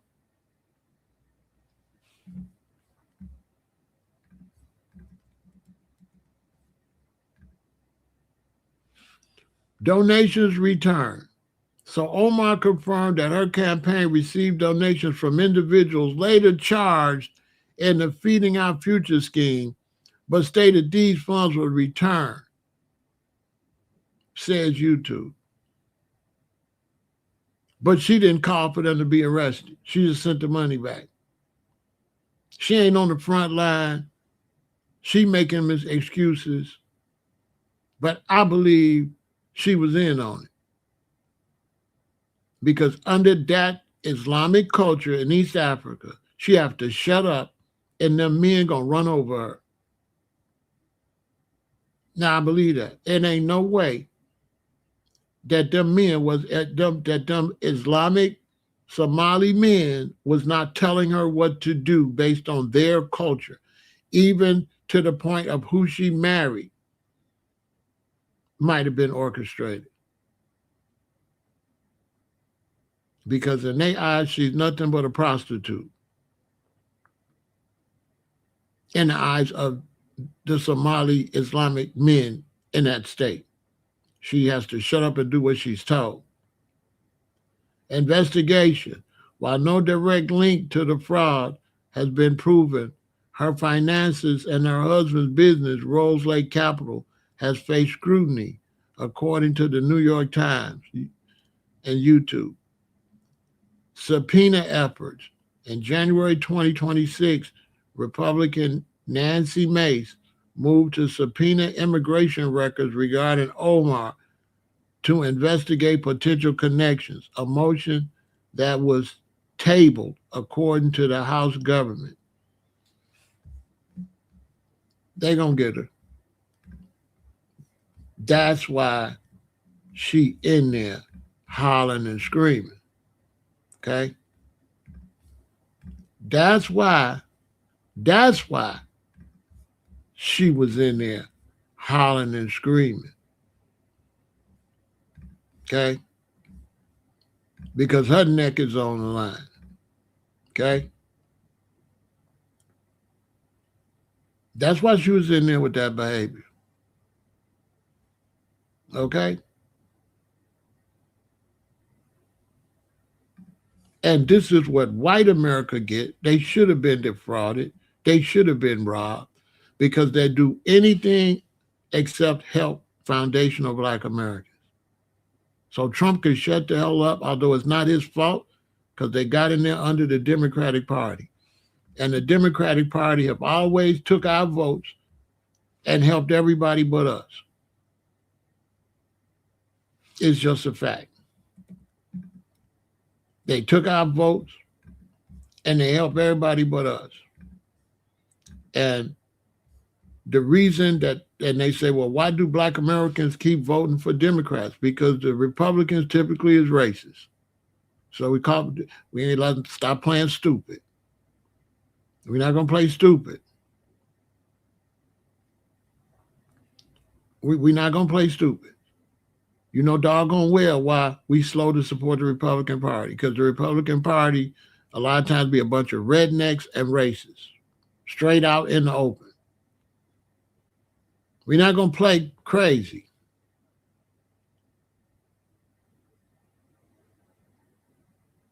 Because we got these black brothers that swear that we should be voting Republican like they don't know why we don't. Because all the racist policies in the 50s and the 40s and the 50s was Republican racist policies. And they want to say that the Democrats used to be the racist ones. Yeah, it used to be. And when they decided not to go that way, the racists went to the Republicans. You know the history, so don't tell half of the history. Don't tell me what the Democrats used to be. Talk about the transition. The transition, the rednecks went to the Republican Party. That's history. And so we never trusted the Republican Party because it was racist. And Donald Trump allegedly, supposedly, says a lot of racist bird signals he be sending out. He be saying a lot of racist stuff, and a lot of racist stuff happened under the Trump administration, like the Obamas as monkeys. So to you black brothers that's constantly caping for the Republicans, come on. Stop tap dancing and cooning.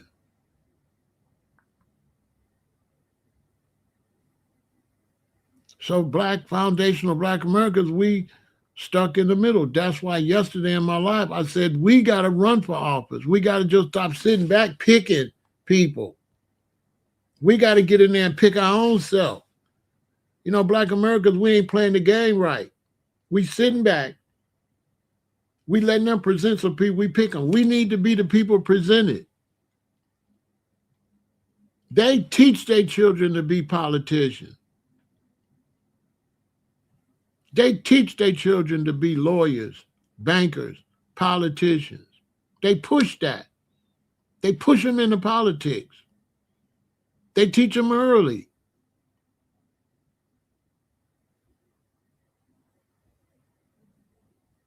They teach them early.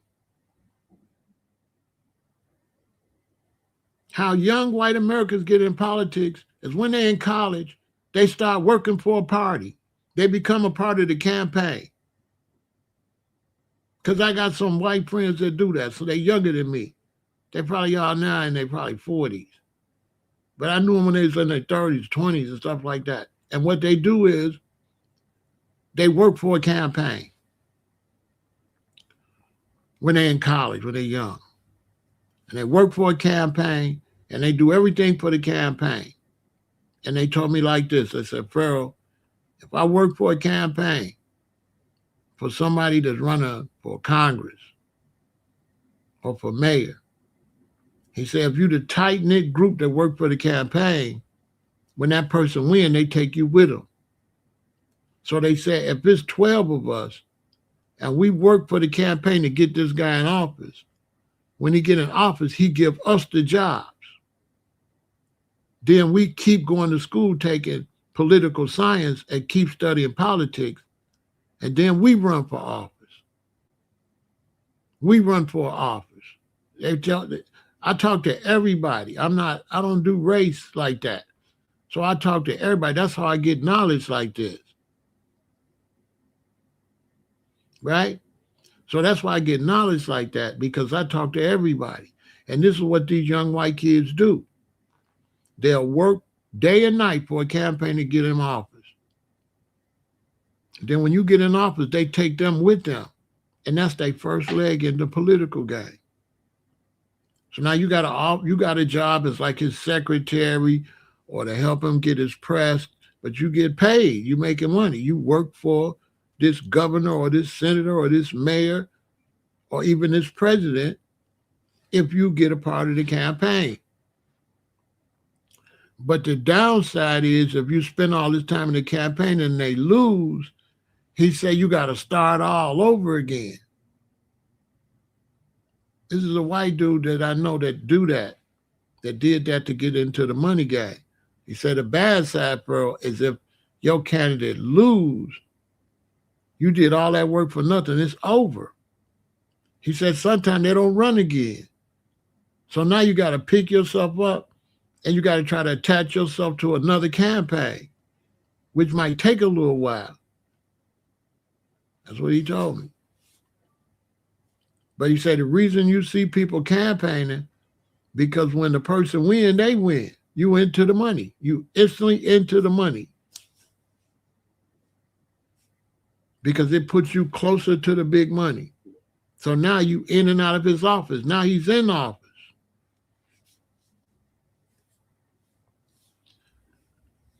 Black Americans should become Democrats. Because if you're black, you ain't getting no Republican votes. Republicans is white. You're not getting no Republican votes. You're just wasting your time.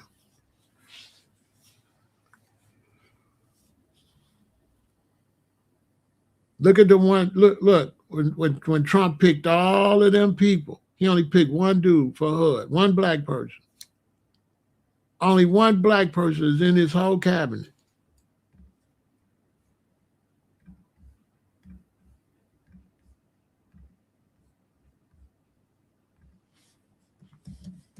You ain't going to get nothing with the Republicans. Period. Anybody tell you anything different is lying.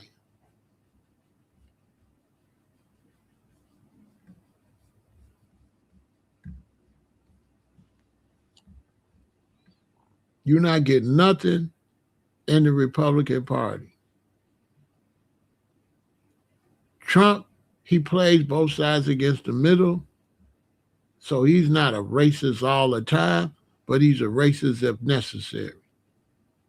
And he has to send out racist bird signals in order to infiltrate the Republican Party. Because Trump was promoting Democrats for a long time. This is the Trump administration. Show me a black face. It's only one black face. Tell me I'm lying. Ain't no black people getting no job over there. And it was racist, the job he gave him. He gave him Secretary of Department of Housing and Urban Development. Housing and Urban Development. Get that to the black dude. Because they don't want to be doing no urban development. Let that black guy be the urban development. You don't see this ain't racist to you? That the black guy is urban development? And not another face nowhere.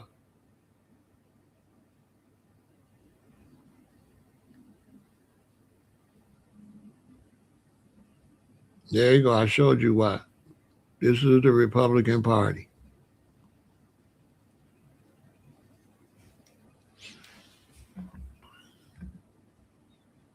The Democratic Party sold us out for Asians and Mexicans.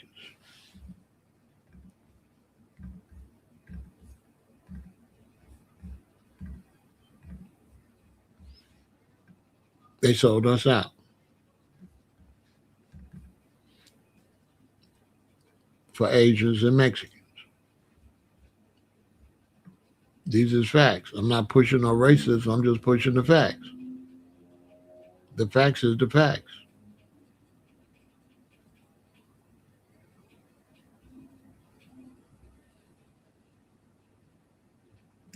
They sold us out for Asians and Mexicans. Look, one black girl behind her that would be on your left, right under the sign that say 2 times $1. All the people, look at them. It's the people they wanted. The Democrats was going to help under the Harris administration. And people ask me, well, why would you support Harris? Well, I was supporting her because she was a woman, but somebody that's all these going to be white. I mean, you stuck between a rock and a hard place. Who to support? When ain't neither party, nothing. So you gotta pick. You gotta pick the least of the two evils. Because Trump's show ain't it. He might do something halfway. Basically.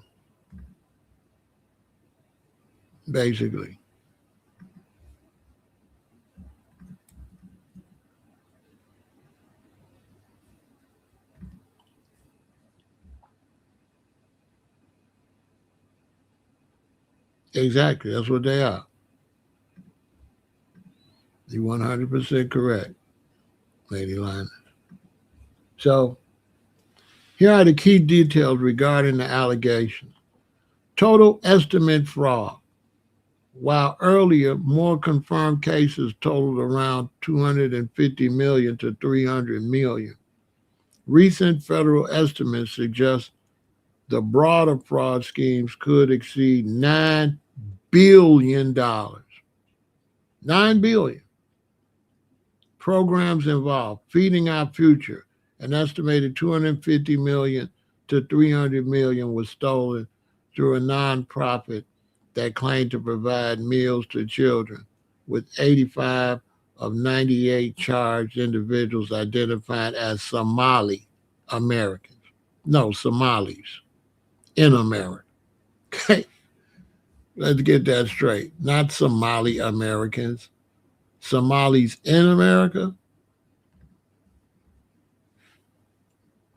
Housing stability and Medicaid. Fraud allegations have expanded to include housing stability services and autism therapy programs, with estimates suggesting that up to half of 18 billion in federal funds for 14 Minnesota programs since 2018 may have been stolen. So half of 18 billion, 9 billion stolen. Scale of indictments. Over 90 individuals have been charged in connection with these schemes, with the vast majority being Somali immigrants. Nature of the fraud. Defendants are accused of creating shell companies, submitting fake invoices, and billing for services like food or autism therapy that were never provided. Now, how did they do that under this governor and this legislator that's a Somali? How was they able to pull that off?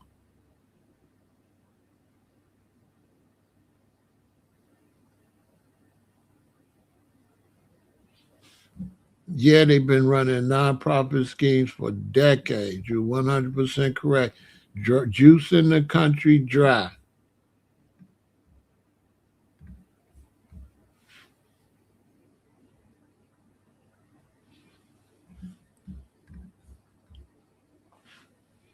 Programs involved.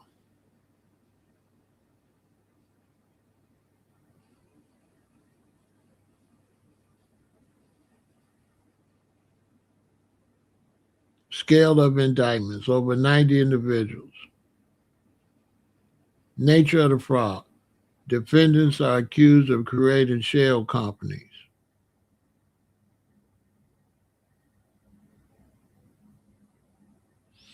It's important to note that many community leaders and officials have emphasized that these crimes represent individual actions rather than a reflection of the entire Somali community in Minnesota. Whatever. America always shipping a bunch of people over here before they take care of the people that's here. And that's treason. That's treason. It's starving white Americans in this country, white ones,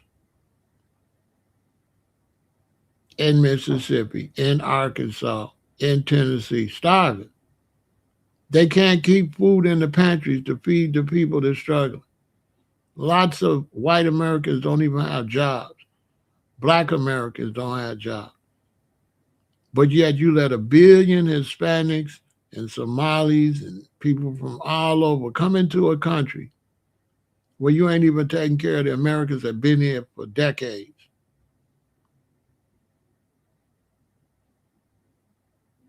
America's been here for decades and decades. And you're not going through the proper process for immigration. You're letting too many people sign up to be immigrants, more than you can process. So they'll be 10 years before you process them. Why would you let all them people come over here that you can't process? Let them come as you can process. 25, process, in. 25, process, in. Why would you let all them people come?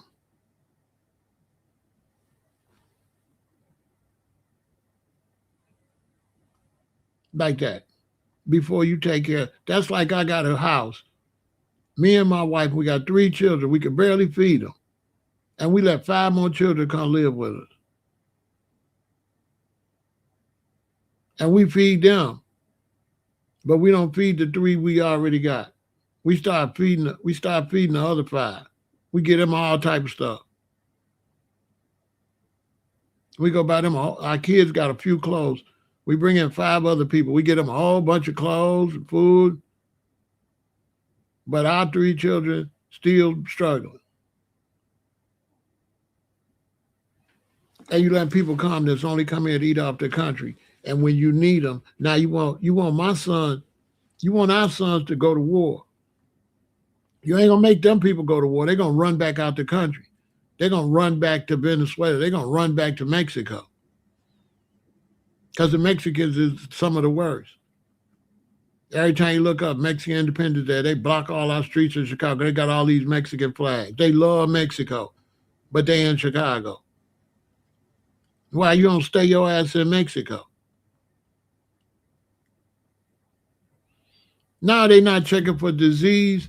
They're not checking for pestilence. They bring in all type of bugs and stuff that's not from this environment. Now we got lantern flies and all type of stuff destroying the fruit and everything. Lice infestation.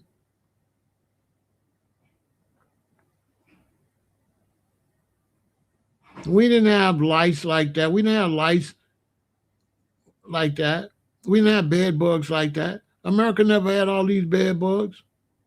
Bed bugs is everywhere. Where they came from.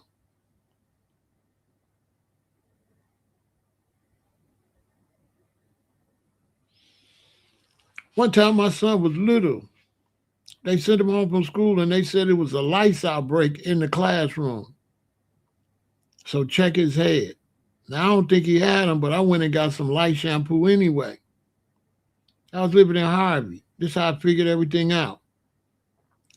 So I asked the lady, where's the lice treatment? I went down the aisle. I get to the lice treatment. They got a lice treatment called Pronto. Which is, I said, oh, it's the Mexicans. Pronto? Not about the regular American lice shampoo, but that told me everything right there. You got some lice treatment called Pronto. All of a sudden. Wasn't no lice nowhere in Harvey. All of a sudden, all these Mexicans, they're moving there. Nah, it's the lice outbreak. I'm not saying the Mexicans is dirty. I'm saying the lices live in warm climates. Chicago not warm. Chicago got winter. So you bringing these people from one environment to another environment, and they bringing the type of pestilence they got in that environment.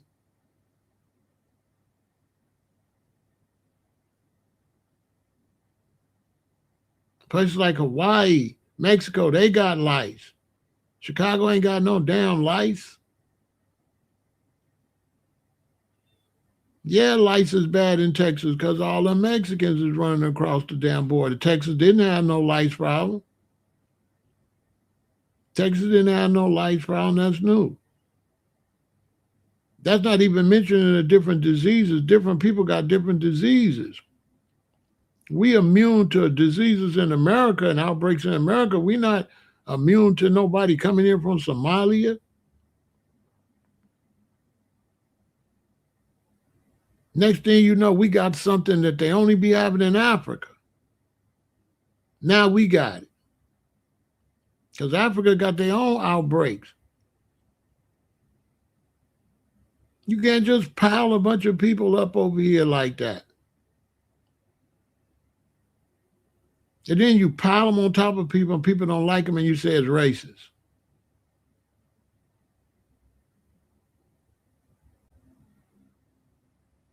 You bring a whole bunch of Africans over here. Next thing you know, it's all Ebola outbreak. What? Ebola from where?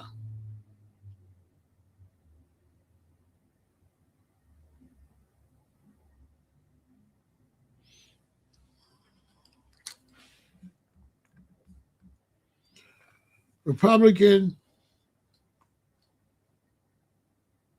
Ilhan Omar has not been charged with or directly implicated in wrongdoing regarding the massive Minnesota Somali fraud scandal, such as the 250 million feeding our future case, though she has faced intense scrutiny and accusations from political opponents.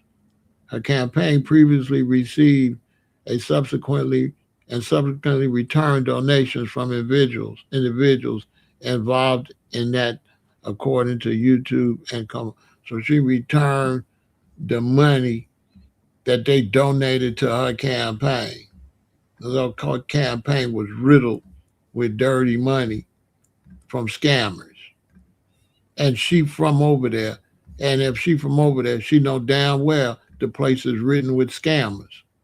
How the hell you come from somewhere and you don't know that it's scammers where you at? That's like that's like I go somewhere, right? And I become the mayor. I go to Wisconsin, I become the mayor. And then some kind of way you ship a whole bunch of young people from Chicago there because I'm the mayor. And you drive down the street and you see GDK, you know what I'm saying? You see BDK, right? And I pretend like I don't know when you shipped all these young people that a lot of them gonna be gangbangers. They're gonna be gang members. So I'm playing stupid. Why I don't know why all these young people from Chicago you shipped them here, and I don't play stupid like I don't know why gang graffiti everywhere. I don't know why y'all having drive-bys and stuff all of a sudden and shootouts. I don't know. I didn't know they was like that. I didn't know all these Chicago migrants that you sent here, these young people. You sent a whole bunch of young ones. You know what I'm saying? And I don't know. I don't know they finna shoot up the city. I'm not saying all the young people. It don't take all the young people. It only takes some of them. So I ain't stereotyping young Chicago people. I'm saying if you just bring a bunch of youngsters, there's going to be gang members in there. They ain't all going to be gang members out of 100% of them. If you didn't really vet them, 25% going to be gang members. Or, I mean, let's just be realistic. They just bringing people over here. They ain't vetting them or nothing. You come your ass all the way from Somalia coughing on me and stuff. Everybody want to know why I'm wearing a mask. Because I'm wearing a mask again. I ain't even talk about that. We wait till it hit the fan, then I'll talk about it. But man, listen.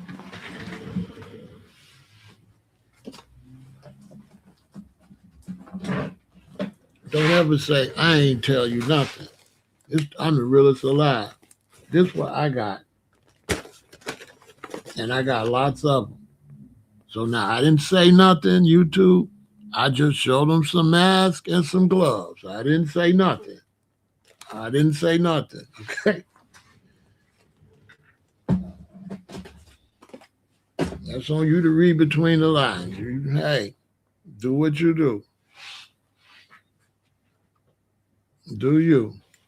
Don't say Big Pharaoh didn't show you.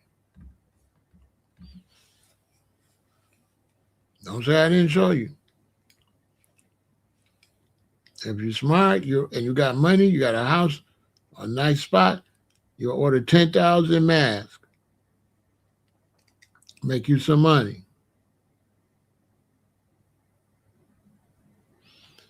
You'll get 10,000 masks if you're smart. Because last time when COVID came, at one point wasn't no mask nowhere. They was at the gas station selling them $5 a mask, cleaning up. Now imagine if you got 10,000. $5 a mask. You're going to come up.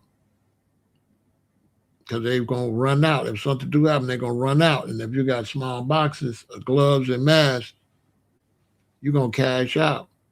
There wasn't nowhere to order them for a long time.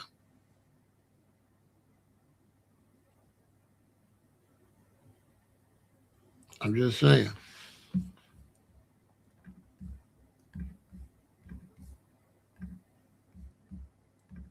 So look, we're not done.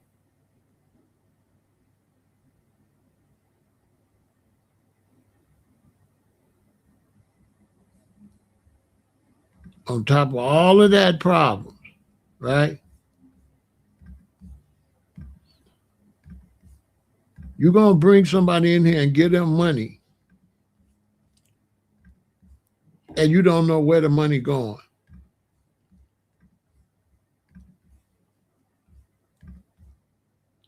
Investigations into the financing of terrorism in Somalia indicate that untold millions of dollars from the Somali diaspora and fraudulent U.S. government programs have been funneled to the terror group Al-Shabaab, while the total precise cumulative amount over decades is not publicly quantified.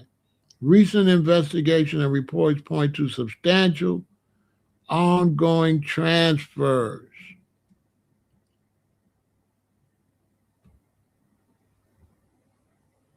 You understand?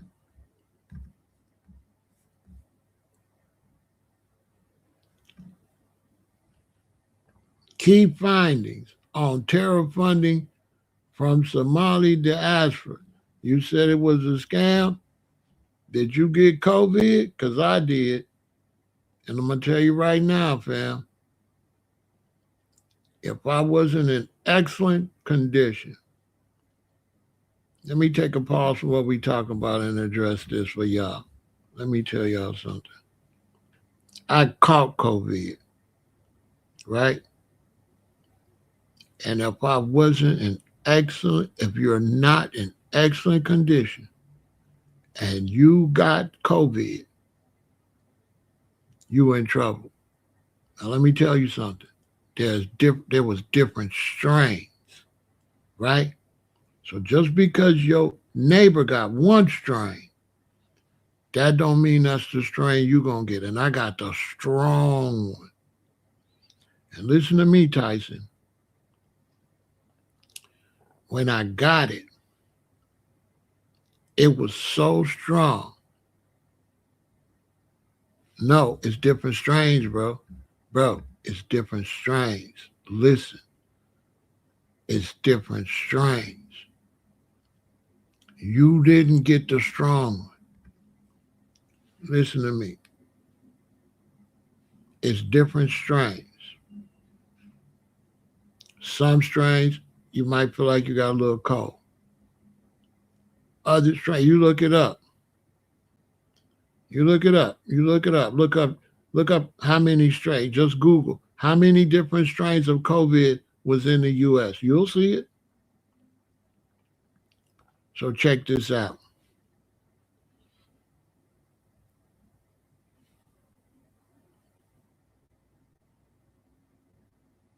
The first thing happened is I got the hiccups, and they wouldn't go away, right? On everything, I got the hiccups. It was like, and they wouldn't go away, right? And it got to a point sometimes I go, and then I couldn't breathe, and then, right? On everything. It was like, and I couldn't breathe. So I got a real bad sore throat, like bad. So I couldn't drink no water. I couldn't even swallow water. I don't know what's going on, right? I'm not thinking COVID. So I go to the hospital. The hospital check me out, say I don't see nothing. So I come home, try to force myself to drink some water through the sore throat, and I'm still hiccup, and can't breathe. So I said, you know what? I haven't been able to eat. Maybe I need to eat that will help these hiccups. Oh, everything I love, y'all. I still don't know this is COVID. So I go to Chipotle and I get a vegan burrito. I just get brown rice and vegetables, right? I get two of them. So I come home, I bite it, and it's nasty, right? It tastes horrible. So I go back, right? I take it back. I say, y'all made it wrong. They gave me two more. I came home, I bit it. It tastes nasty. So I thought, oh, they messed their food up. I'm not going to go to that Chipotle no more. So I went to the Jamaican restaurant, got some beans and rice, plantain, like that, right? And vegetables, cabbage. I taste it. It tastes nasty. I still ain't clicked in. So I said, oh, my taste buds messed up. So I go to Google, I type in taste buds, like my taste buds not working. And when I clicked it, it said COVID. Right? Now check it out. Now, I could barely stand up. When I went to the washroom to brush my teeth,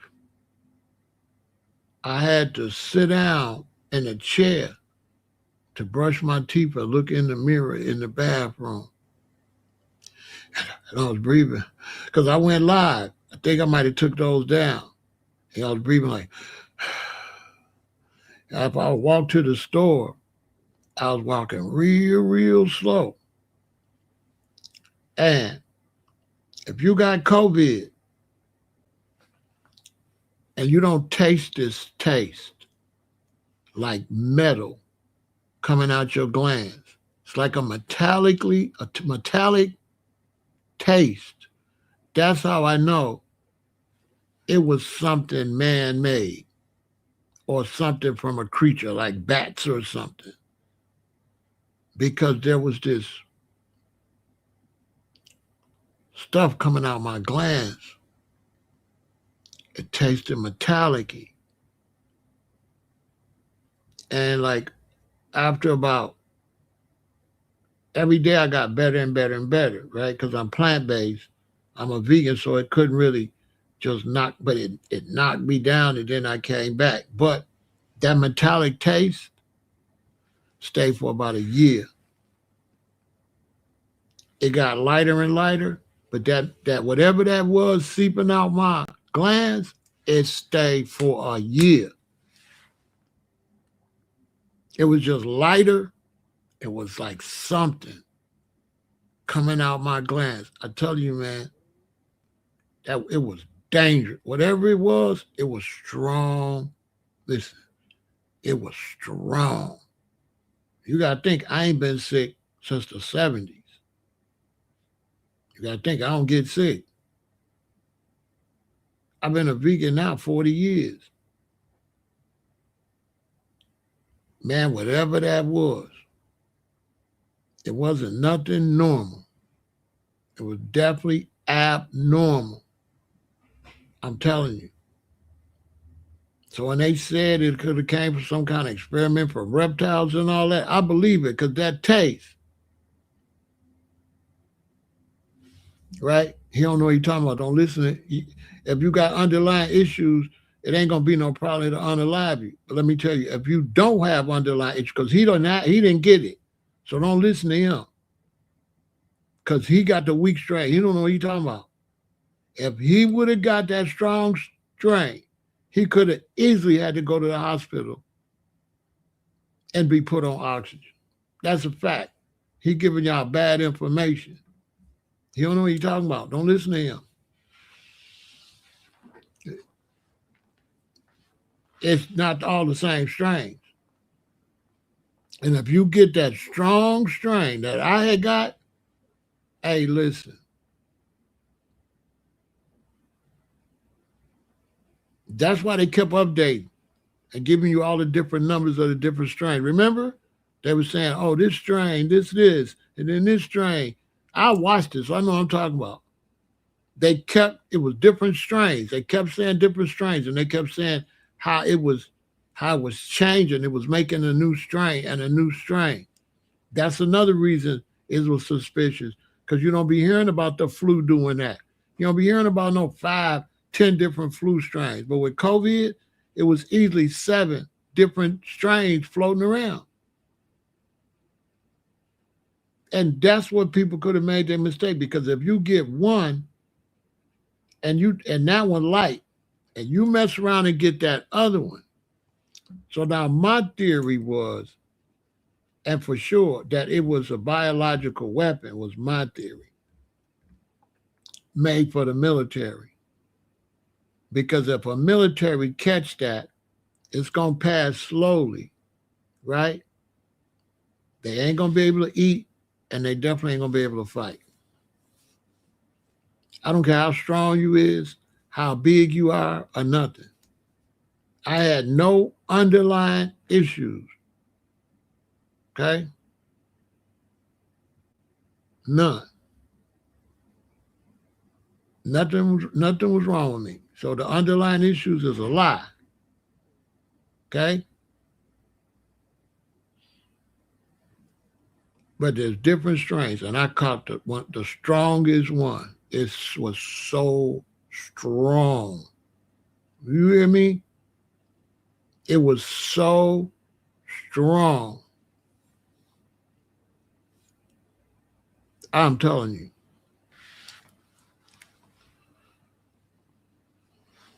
So let's get back to what we was talking about. So they still got significant transfers. Key findings on terror funding from Somali diaspora and aid. Widespread fraudulent funneling.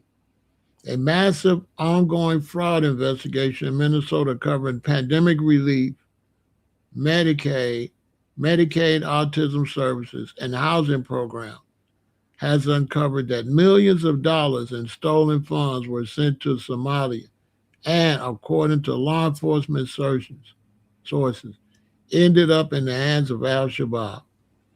Untold millions via hawalas. Law enforcement sources told City Journal that Minnesota's Somali community has sent untold millions through hawalas that reached Al-Shabaab coffers, right? So that's some informal clan-based money transfer network. Examples of transferred amounts. Reports indicate that a single money network from Seattle to Minneapolis sent $20 million abroad in a single year, with significant funds going to al-Shabaab networks. Extortion revenue, extortion. So when they say they not all doing it, extortion. You do it or you pay. Okay? You do it or you pay. Ain't no, yeah, you innocent, but you gonna get extorted.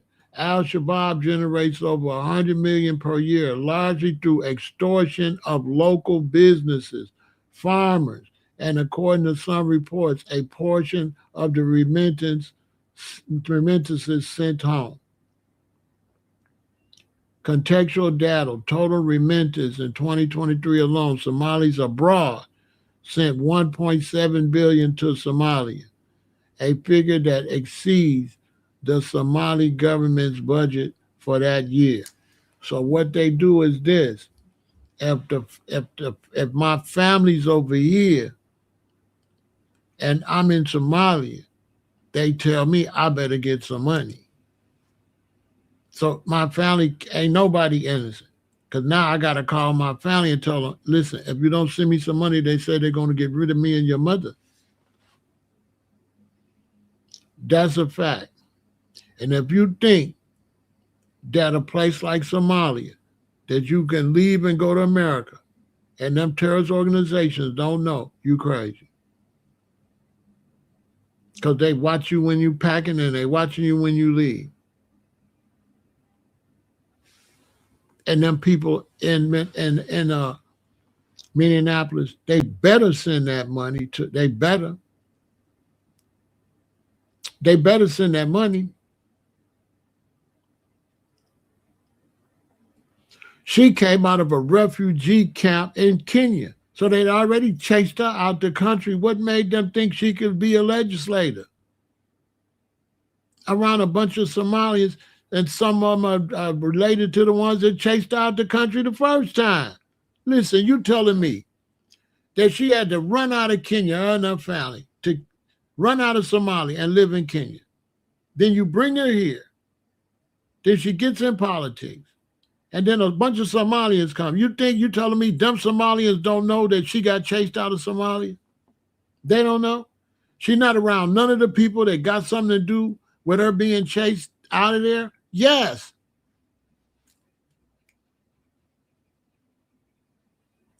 And you can look at her, she weak. America's got to realize, you know what I'm saying? When you're dealing with people with these religions that's mixed with terrorism, they're going to be extorted to the highest level. And they say, well, they black. It happened with the whites. There was a time in America where they wouldn't hire you if you was Italian. If you was an Italian, they would not let you run for office. I think it was Cuomo ran. He caught hell. There was a time that the Italians was doing so much extortion and so much gangster that they didn't consider no Italian safe to deal with. They didn't feel like all Italians was crooks, but they felt like the mob would press Italians. See the difference?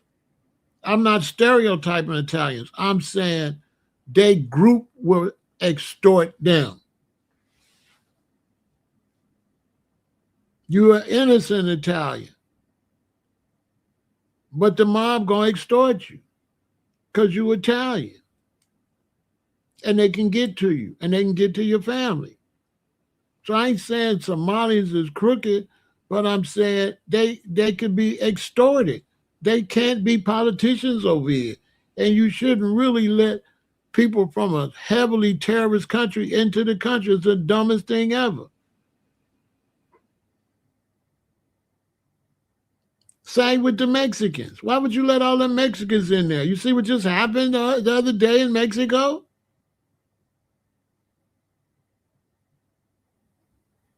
Why would you let people that come from areas full of cartels up in here in the country like that? You had enough Mexicans from the old school Mexicans. You could have just left them here and let them grow. Now you're going to bring in the younger ones, bring them in straight from the cartels. If I'm a cartel and I'm trying to get illegal substance up here, and we find out you let Mexico come up here, you think I ain't going to send down some of mine? I'm going to send mine. This is just common sense. I'm going to send my guys. Y'all go look normal and get up there to America. Call us when you get up there. We're gonna send you the weapons. We're gonna send you the illegal substances. This is common sense. America's stupid. It's like they go somewhere where somebody got the German measles and bring them in, knowing it's the German measles breakout. Like some of this stuff is dumb. Why would you let any Somalians over here coming from a war from that? Haitians too. Why would you let them in here?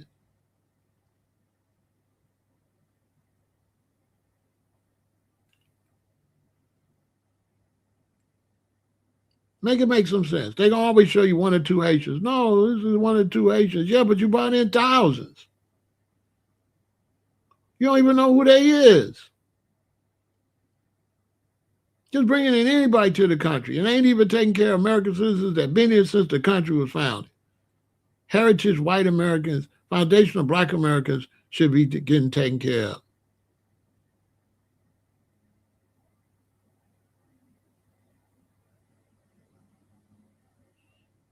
All right, I got to figure out how to work Discord, man.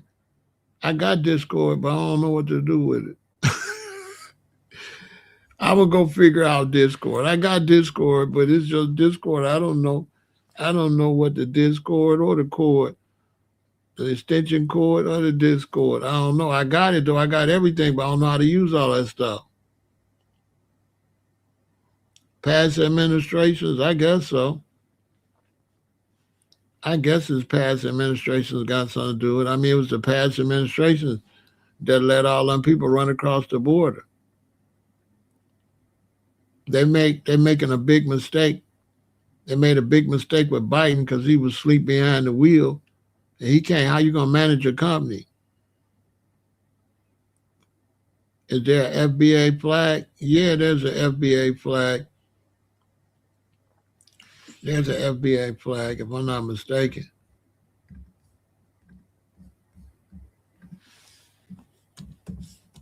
Don't hang it outside your house. You want to stay anonymous, bro.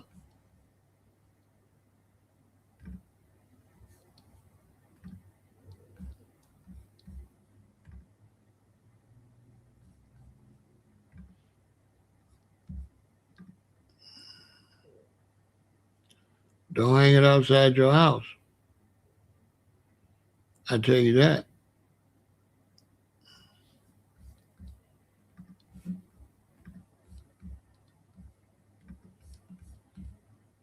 I'm not sure. I'm not sure. I know this is one. This is one of them. People use the heritage flag.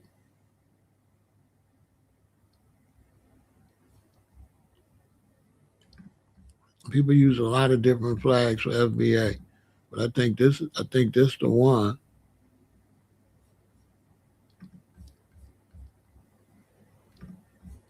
They use different flags, so I'm not sure which one they're gonna say is the official one. This one is used, so I don't know.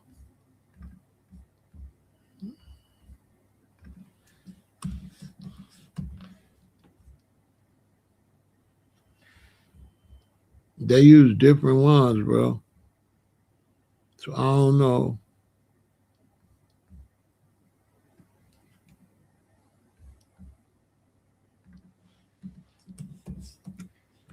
I don't know.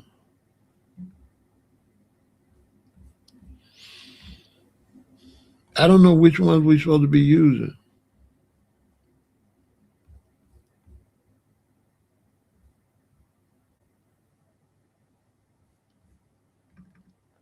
I don't know. I'll try to find out. I don't know which one we're supposed to be using though.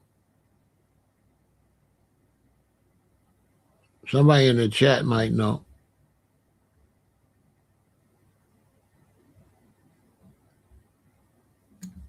Somebody in the chat might know which one we're supposed to use. I don't know.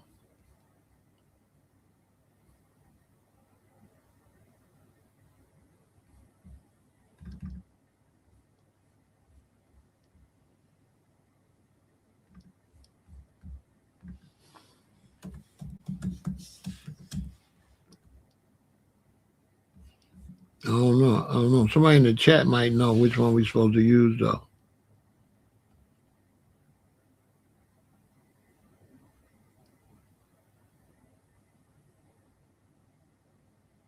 I'm not sure.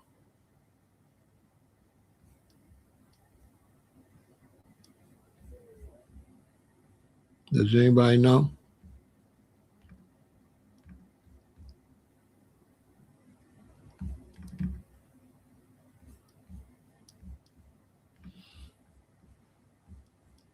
If somebody know, let us know. I'm not sure.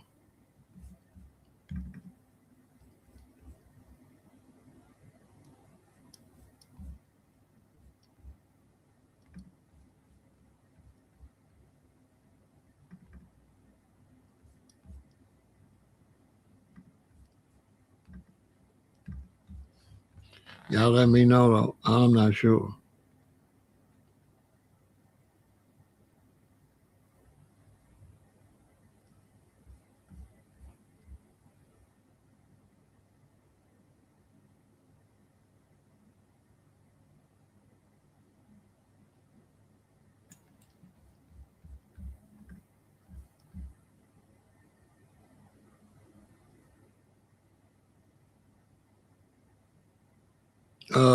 Which flag is the FBA flag?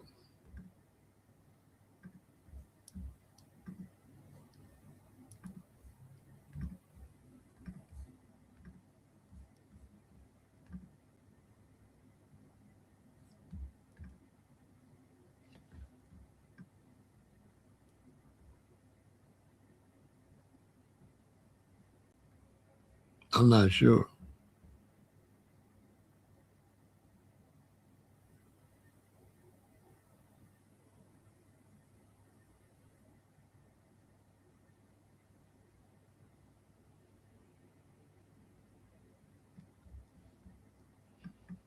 Does anybody know?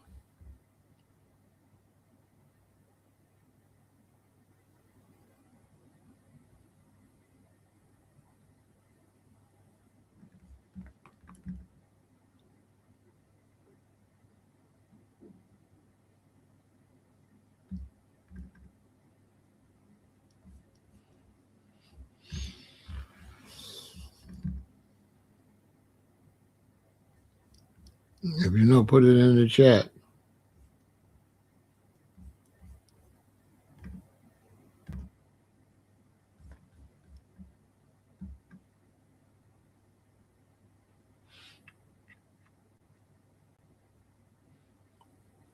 I'm not sure. Cause we got quite a few flags.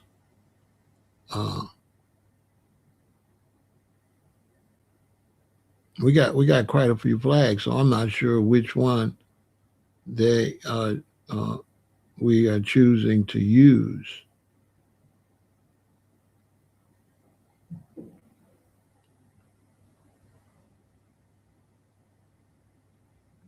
That's a good question, though, because I'm not sure which one we're supposed to use. I think some people want to use the red, white, and blue one. I think some people want to use the black and gold one, but I don't think it's been official yet.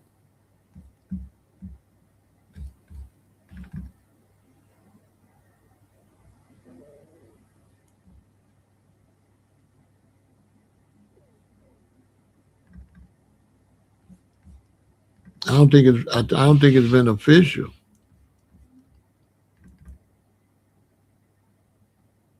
yet.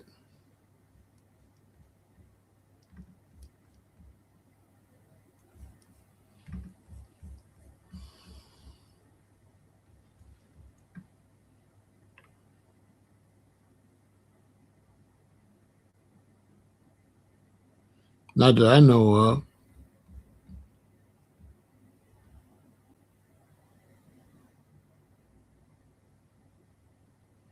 I'll find out though. I'm trying to find the heritage flag. I got it somewhere, but I can't find it.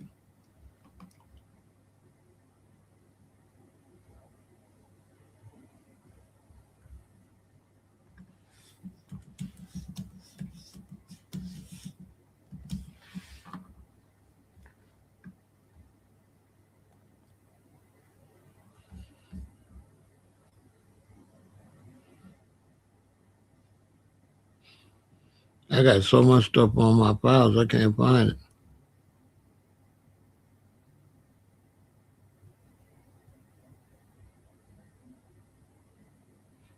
Yeah, I agree. I don't think it's the one with the sword in the middle. I got that one somewhere too. I can't find it. I got so much stuff, man. I got so many files. I'm trying to find it to post it for y'all. Give me a minute.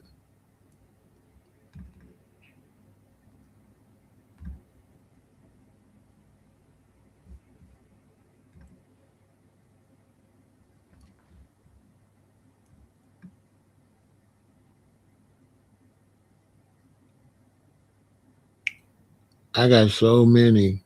I got so many folders.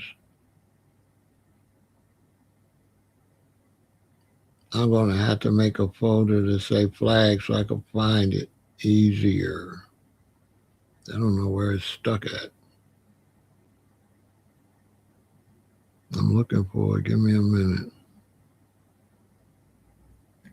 I don't know where it's at. I don't know what I named it. Oh, this one. I think it might be this one. I just wrote them letters up here. I got it somewhere without the letters. I think this is the one that I think this is the one, the heritage flag.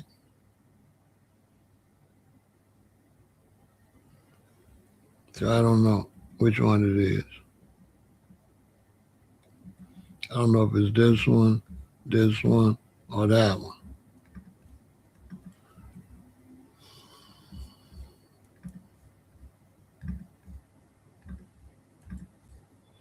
I used the colors for that one for my company.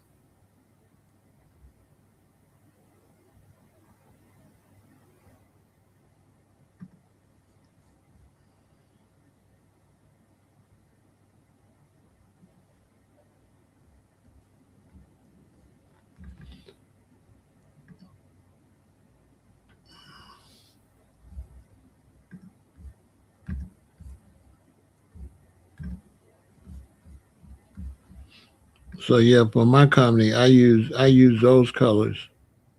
Uh, I use those colors for my logo. That's why my logo got those colors. I got it from this. So for my business, I use those colors.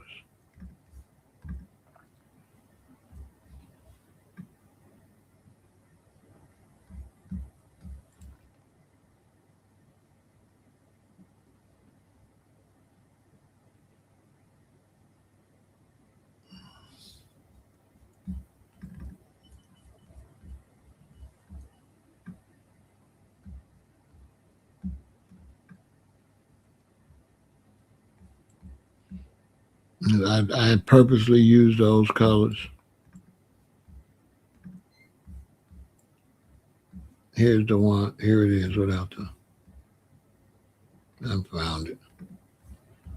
I'll put it in a folder say flag. So yeah, I use that. That's why I got the colors for Pay Black Americans from these colors right here. I wanted to have some historical context because of the brother that made this flag, you know.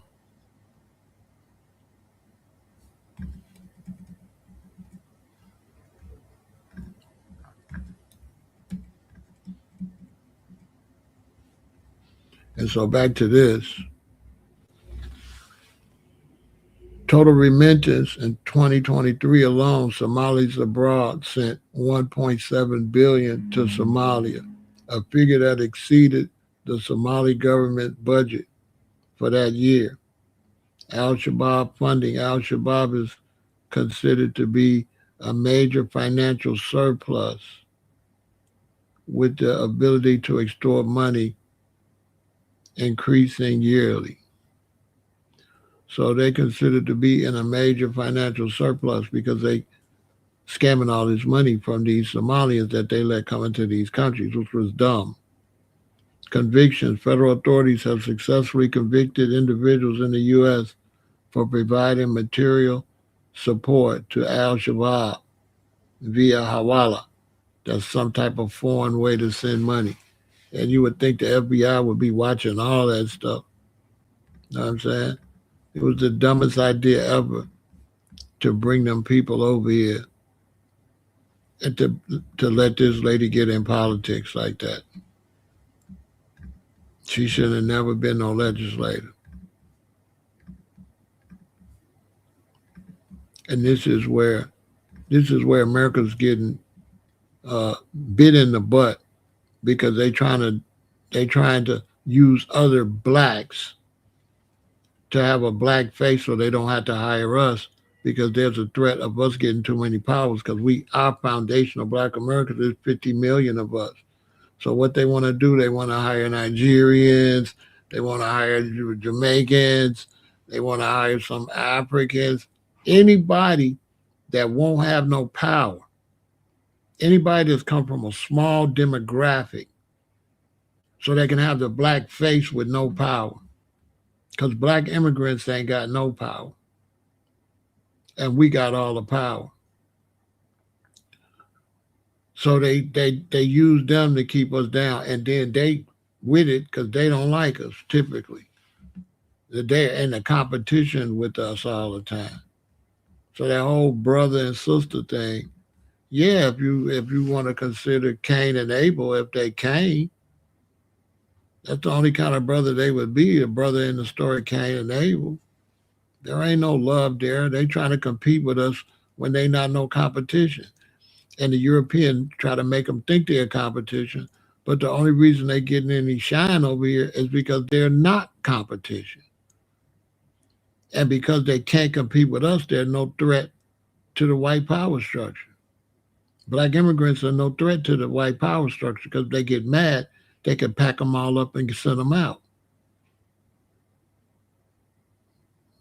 They can always throw them out. They can get them, they can round them up. They can't round us up.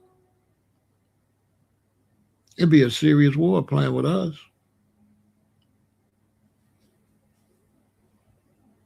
We the original Buffalo Soldier. We've been in World War One, World War Two, the Revolutionary War, the Civil War, Vietnam, Desert Storm. Those other blacks, they not war ready like us. They not like that. They come from little bootleg armies somewhere. They'll fight though, but they don't got the technical skills when it comes to war like we do. In Africa, they over there. They got Americans, European Americans, and some Black Americans training them, or Russians training them, or Chinese training them. And when they train them, they don't teach them everything. They just teach them a little. They're not gonna teach you enough where you can beat them. They ain't gonna teach you that much.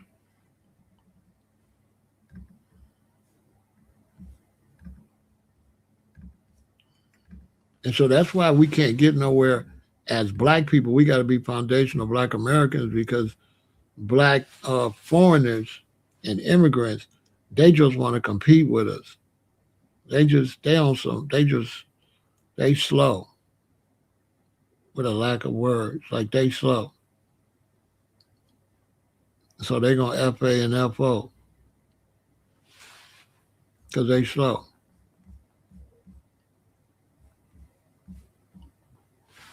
And now the Somalis going to find out. They're going to throw them. They're going to watch what they're going to do to Somalia.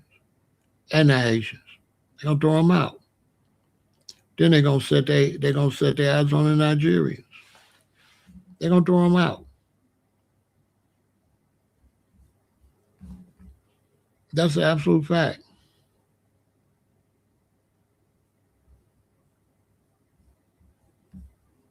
And we just stay out the way. Just stay out the way. We can't help you. He would have had to really get with us to learn how America really works. And they thought that we were slow. You know what I'm saying? They're like, "Oh, you Americans, you lazy, you don't want to do this and that." All right, hold that thought. Now they're gonna find out it's systemic racism. Once they're a victim of it,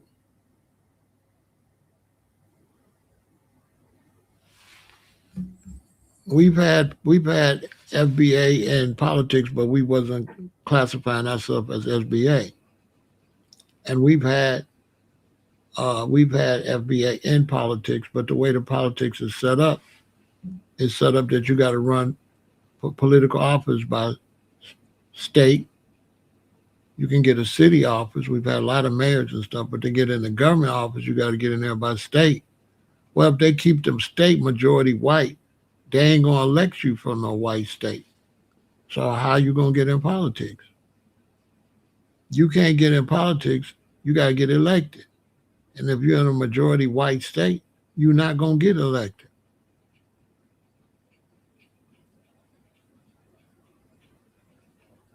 And that's the end of it.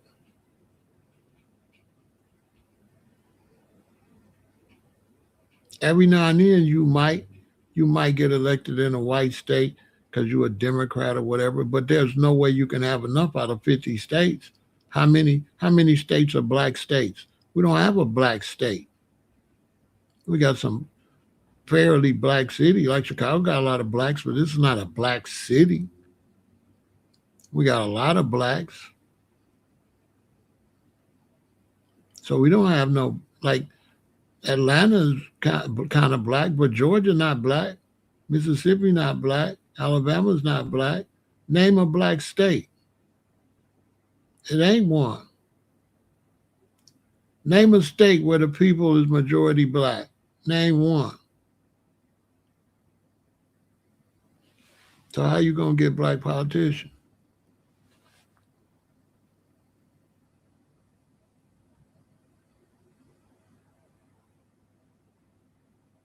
And you got young brothers from they don't want to have no babies. A whole group of dumbasses. You're a black man, you talking about you don't want to have no babies. And then people gonna outvote you. You say you're gonna go further in life if you don't have no babies.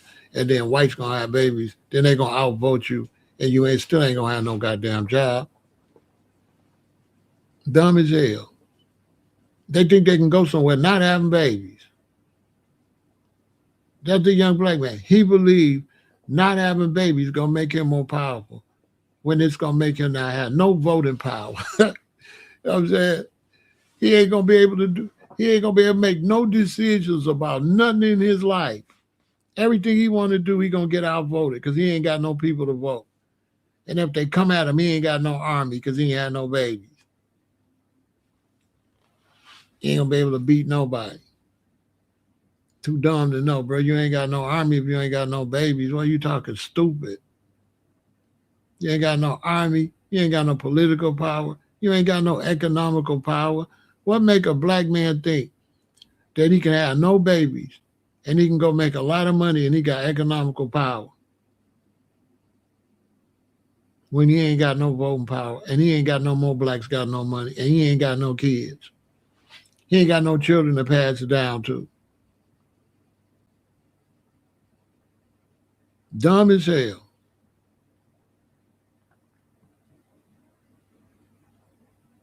A dumbass. And then you be older and know stuff. And a lot of these young brothers, they don't listen to nobody. That's why I do respect my chat. I got a lot of younger people listening and learn something. But it's a lot of brothers out here, they're young, they can't even listen. then they be talking crazy. And I just turned 68, and we just don't be want to get in trouble.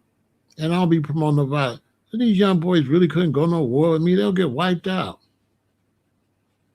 You ain't no military tactician or like that. You full of testosterone or whatever, but that don't win no war. You'll get wiped. Come on, man. Shorty, you go sit down. You dumb as a rock. And war takes, you got to be a tactician. You can't just go shoot up the house. You hit two people. You know, you just do a go to prison, just doing stupid stuff. We got to help the young brothers. If the young brothers really wanted to help the black community, they'll have some babies. Every one of them have at least 3 babies. We'll settle for 2. 4 or 5 would be great. If they wanted to have economical growth, they would have babies. Babies equal economical growth. With these brothers, they think babies mean economical loss. No, babies equal economical growth. All you got to do is raise them.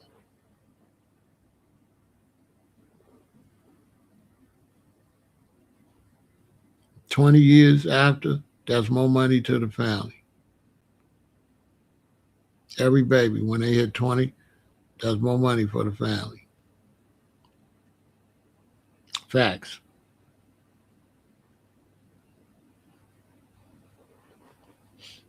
If I got 5 successful kids and they're in their 30s, and I'm getting money and they get money, and you ain't no match for my team.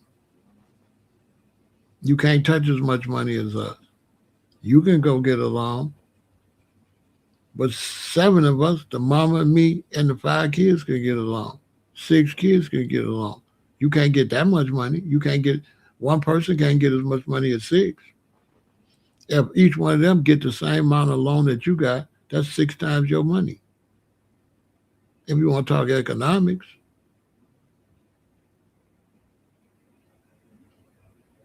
I'm just saying.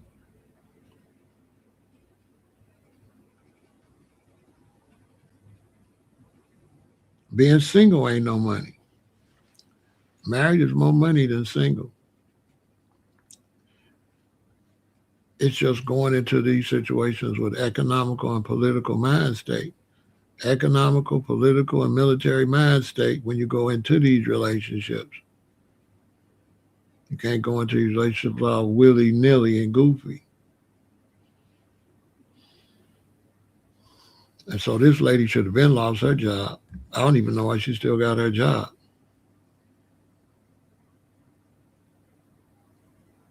And she's a total embarrassment to black people worldwide, and definitely to East Africans, and definitely to female that's in Islam. She's a disgrace.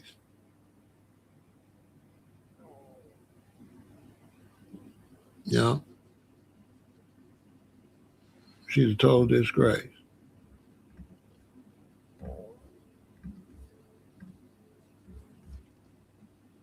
Embarrass her fool self.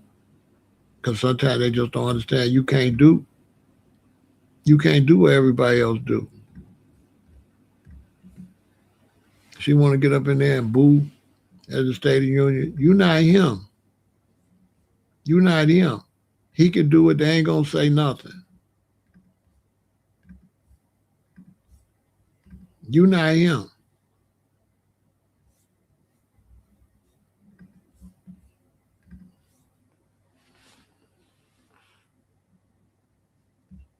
You not him. You not her.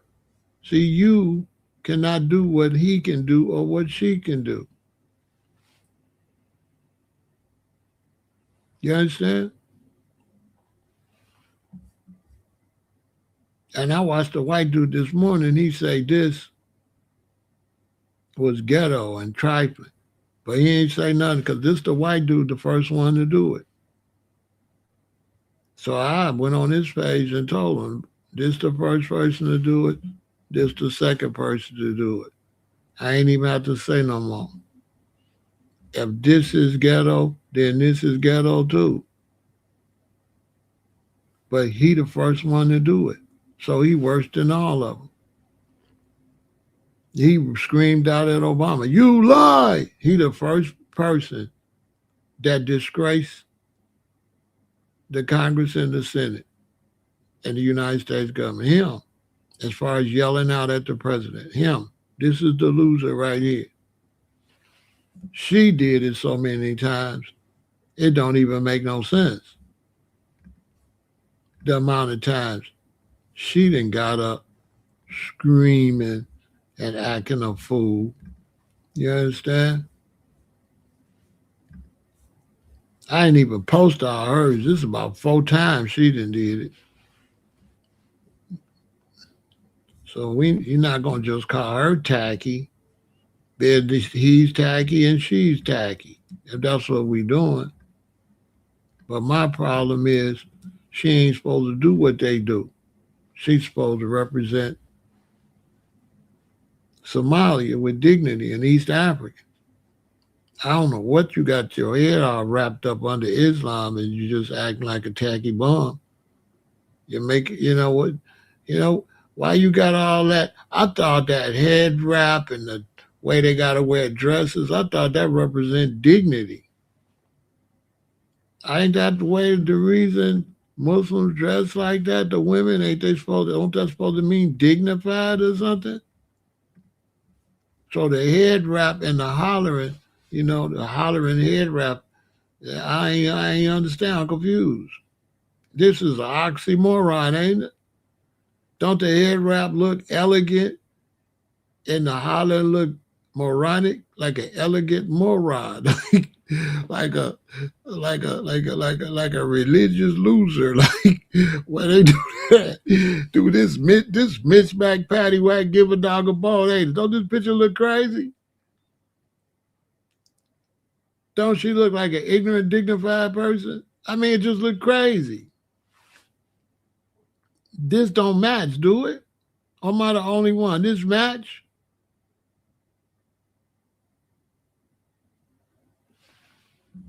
See, he looked normal. At least he looked normal. He just a regular white dude in a suit. She looked crazy. She looked crazy now. She not. She looked crazy. She looked crazy. I'm not saying the hair wrap fooled me. All I'm saying is it looked crazy. This don't look crazy. I ain't saying the hair wrap fooled me. I'll hit it. I'll knock it back. You know what I'm saying? I'll knock a hair wrap loose. But I'm just saying this looked crazy. It looked like undignified dignity. You know what I'm saying? That's all I'm saying. I'm just confused. Listen, look at the picture real good. It don't look weird.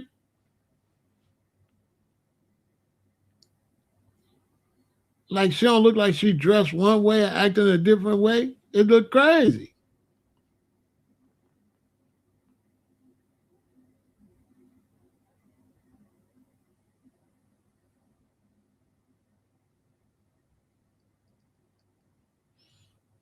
It looked crazy.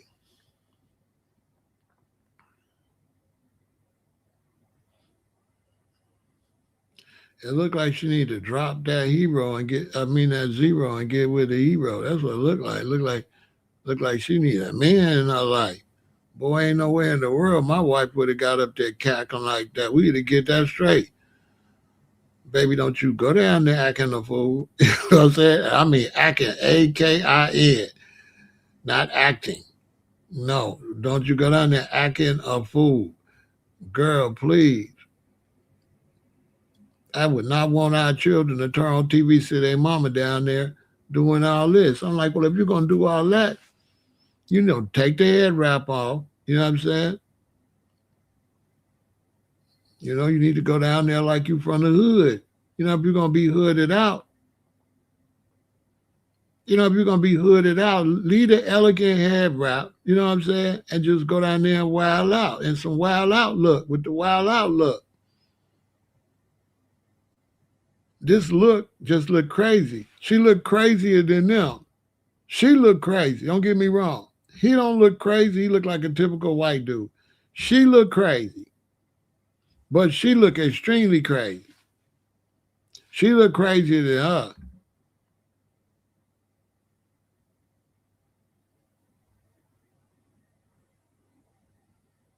You know what I'm saying? But she looked real crazy with the head wrap on and the elegant dress. I like the dress. I like the whole move and everything. You know what I'm saying? I knock it back. I'll feed her a little more sweet potatoes and stuff. You know, she be a little bit need to be a little bit more thicker. You know, I don't want to be, you know what I'm saying? I don't want to be, rubbing up against no bones. You know, well, she looks like she got the bread. She just needs some meat. You know what I'm saying? She needs some plant based meat. You know what I'm saying? You know what I'm saying? So I put a little weight on her, and get her to behave herself. Hey, don't go down there making me look bad. You know, don't go down there. Don't go down there hollering, screaming at Trump. You know what I'm saying? And she dumb as hell. She dumb, da dumb, dumb, dumb. Cause bro, babe, you didn't they done been scamming in your state. See, this one we call doing too much. Your state been scamming. Your city you run around there been scamming. Somalians been scamming. Okay, boom, we got it. Right? Tell me if I'm wrong. If this don't make no sense. Somalia's been scamming. Boom. Trump on dummy. Okay? Baby girl, why is you hollering at Trump? Why is she hollering at Trump? Listen, I would not holler at Trump. Trump on dummy. Okay? Trump going dead home and try to figure out how to do you dirty this week. I'm saying? I mean, this Trump. You know what I'm saying? He more petty than anybody. There's nobody more petty than Trump. Whack 100, ain't got nothing on Trump. I can name a bunch of petty. We got some petty people in the world. But Donald Trump is King Petty. He's the most petty than anybody. He more petty than 50 Cent, Whack 100, and everybody. That's Donald Trump. I don't even play with dude. Baby girl, I know you didn't get that screaming at Donald Trump. It's going to go all bad. She might as well have dissed 50 Cent. That was she should have just dissed 50. That's what she should have did. Or argue with Whack 100. But I know damn well you didn't holler at Trump.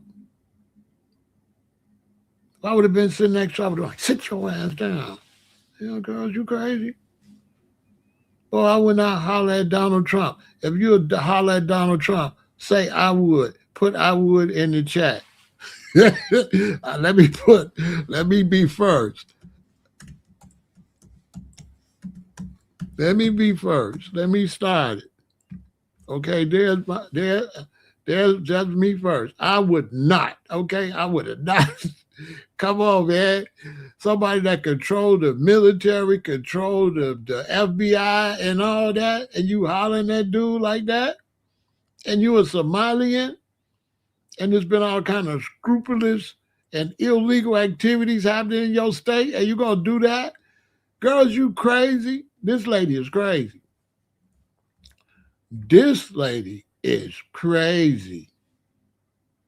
She is definitely crazy.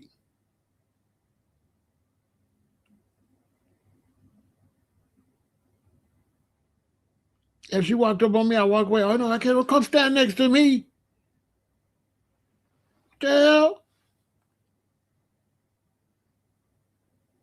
This lady crazy.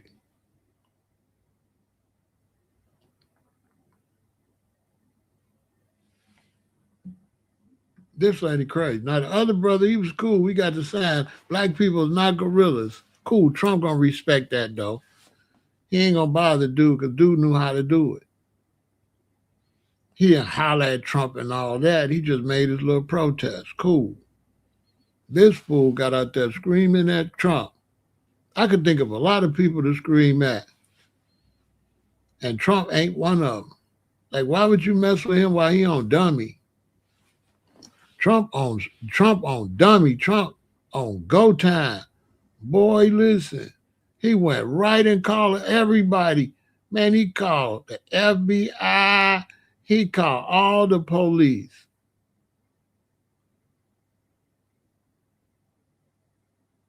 He said, go get her, go do something to her. Do some guy happen. She got to go to jail, something. Go dig up, find her name on one piece of paper. Find her name. Anything got to do something with that scab. She dumb as hell. Your whole state and the big city in your state is under the microscope for some crazy scams. And what do?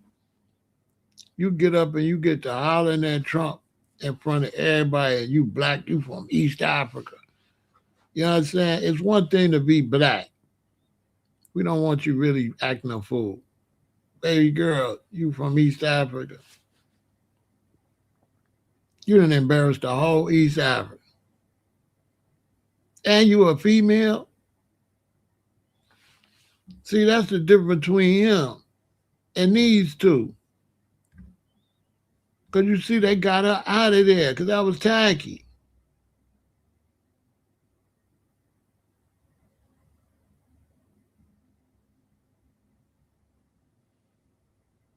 He said the only thing I'm hollering about is 19 billion plus. Wow.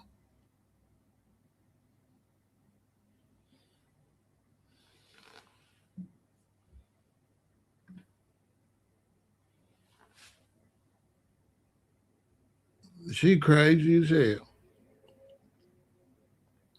Baby girl, we know you from a foreign country. We know. We know where you from. We know where she from. She crazy as hell. Boy, welcome to America. Boy, lady, you crazy. That lady is absolutely nuts.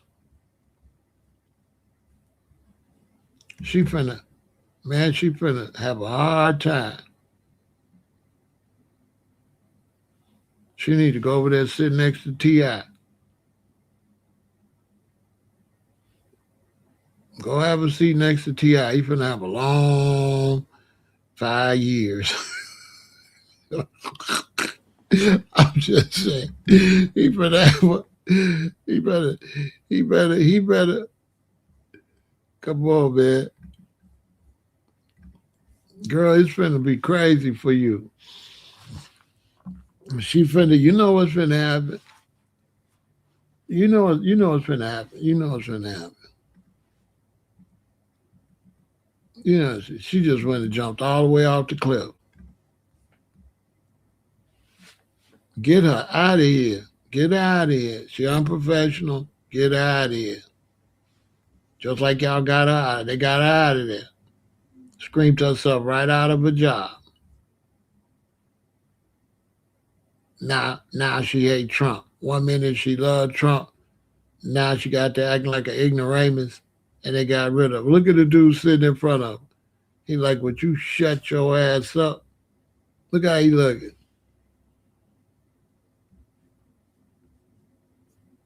Well, you can't make this stuff up. You can't make this up. How are we going to teach our children how to behave when they see you in the government acting like that? Look at that white lady in front of her. Boy, that white lady, man. look at the little cutie pie white lady with the short hair. Cause grandma, then when it got her hair done, got her little outfit on. You know what I'm saying?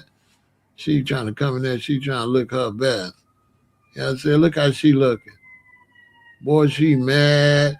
Boy, hey, this white lady right here in front of her, boy, when she went home, boy, she talked, boy, she still talking about that lady. Look at her face. And look at the black dude with the gold towel or whatever he is. Look how he looking. Like Lord have mercy. And then look at the white lady all on the left with the glasses on. She looking like, oh my God, this is ridiculous. Jesus. Gee willikers. Look how she looking. And look at the dude on the right with the head thing on his head from some foreign country. He mad as hell.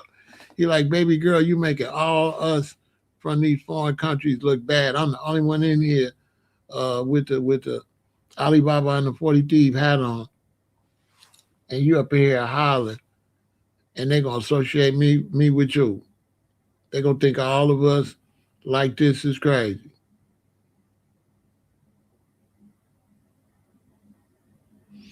Yeah, they will. They'll be straight fighting.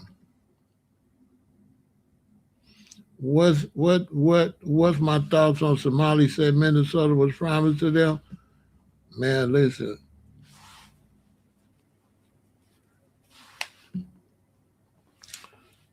Somalis, first off, you a Somali. First off. So change your name. That it be something else. Somali, it sound like a sandwich. That's the first thing. It is a Somali. No.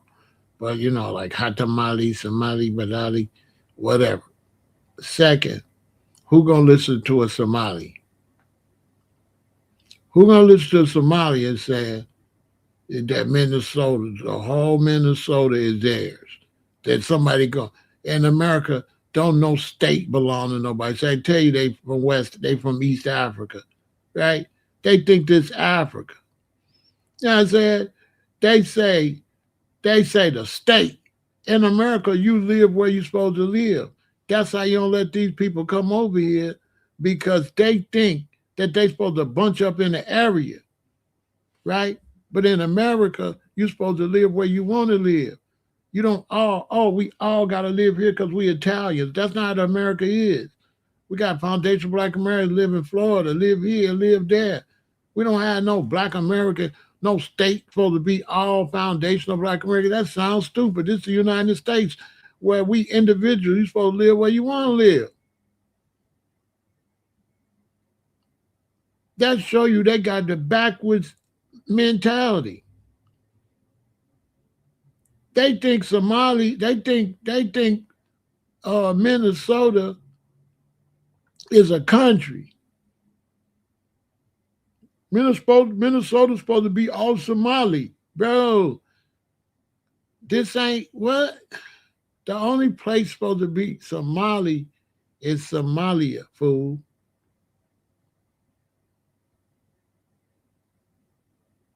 Crazy.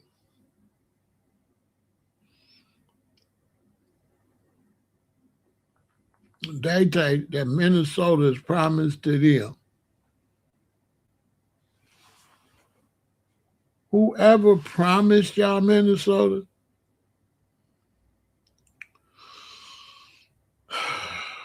what year could I go back to? I go back to third grade. Whoever told y'all that Minnesota is promised to y'all, what we would say in the third grade is psych your man, your booty shine. You know what I'm saying? Psych your man, your booty shine. You know what I'm saying? I got to go back to the third grade. I try to figure which one I want to use. I'm going to use the third grade one for historical purpose. For historical purposes.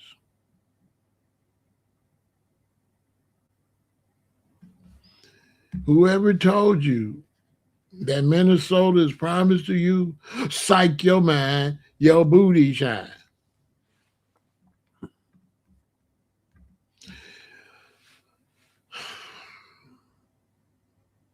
Boy, We can go back to the 90s. Somebody done told you wrong. You know what I'm saying? I was trying to pick between those. Somebody done told you wrong. You know what I'm saying?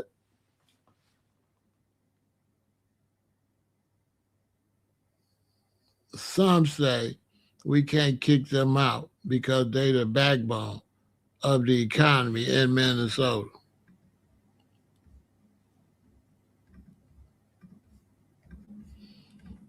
I answer that. I will answer that.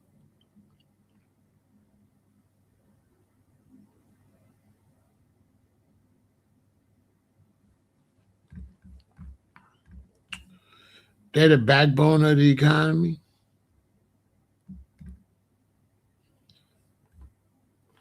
When you done scam 250 million, $300 million from Minnesota, how you the backbone of the economy and steeping the economy? When you didn't with estimates suggesting that up to half of 18 billion in federal funds for 14 Minnesota programs you didn't stole. That ain't no backbone of no economy. That's a thief. They the backbone of El Shabaab's economy, funding terrorism. But they robbing the how you rob the state and is the backbone of the state. That's our tax dollars. They don't got no money.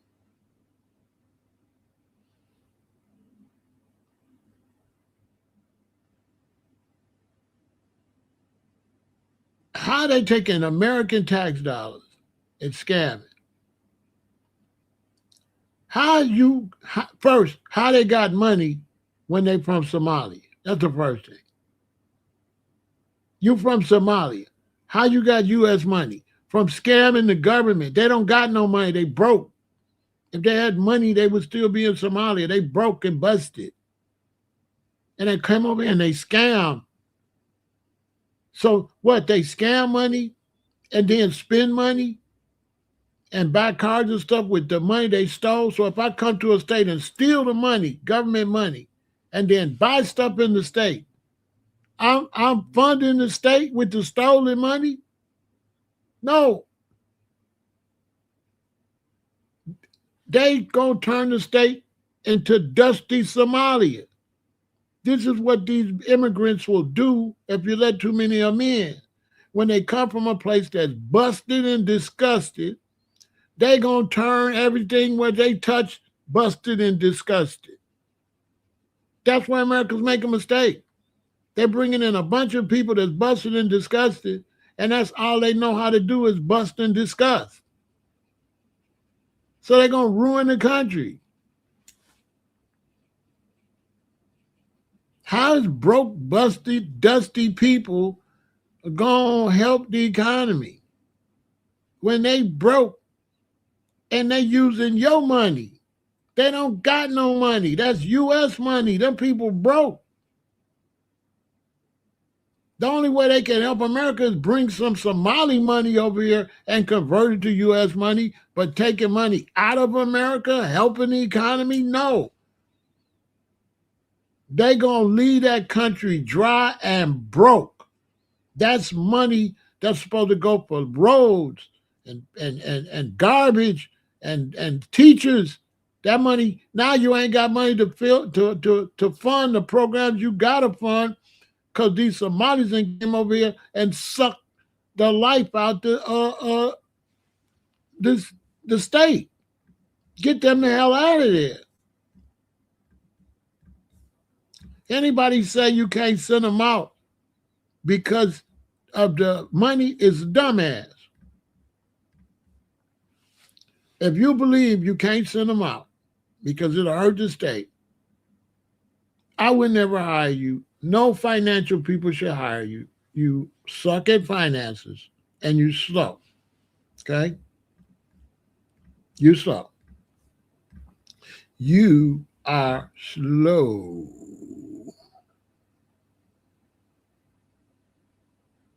if that's what you believe.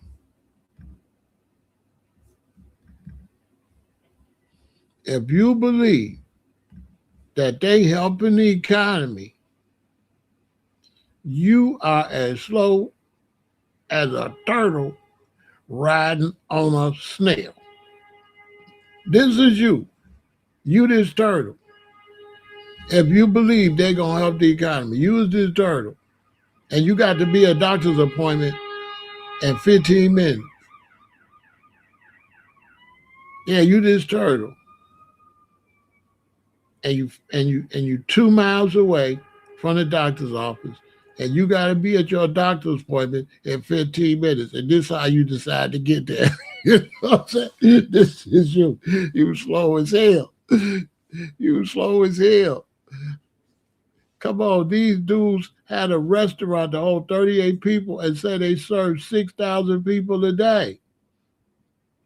That's the figures they going by to say they helping the economy. Them scamming. How is scamming helping the economy? Lord have mercy.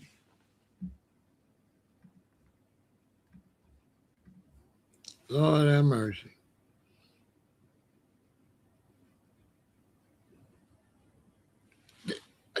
When a lot of money starts circulating, that don't mean the city's doing good. It's when the money stops and you start do the numbers and now you're in debt. When the Somalis get through, Minneapolis will be flat ass broke.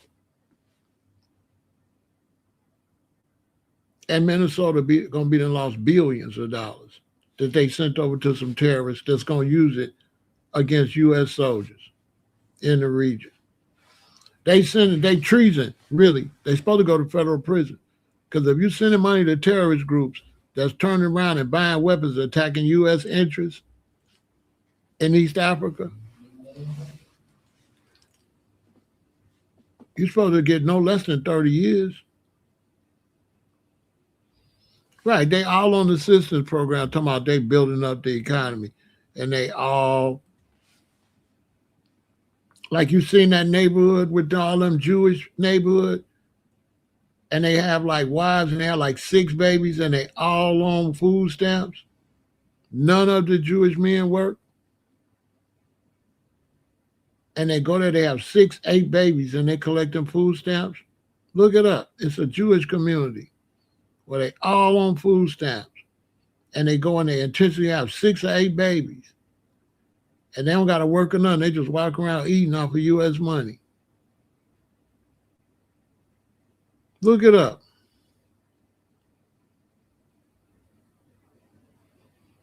Look it up. It's a whole Jewish community. I think it's on the East Coast. And they all have 5 or 6, 7, 8 babies.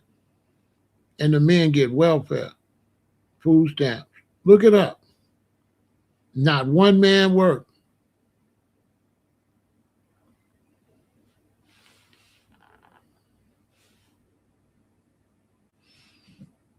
Yeah, they all do it. It's the scam these foreigners doing. It's a scam. Come in, have a bunch of babies, get on welfare, and let America send you a whole bunch of food stamps, refrigerator full of food. And then half-ass feed the kids.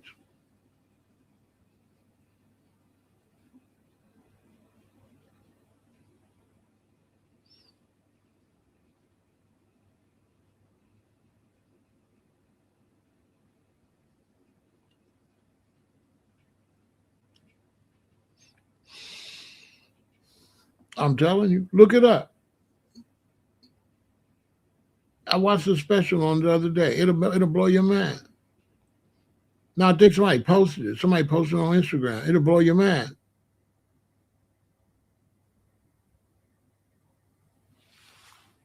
Yeah. They grow up, they can run for office, they got citizenship, they do all kind of stuff. They overthrow your country.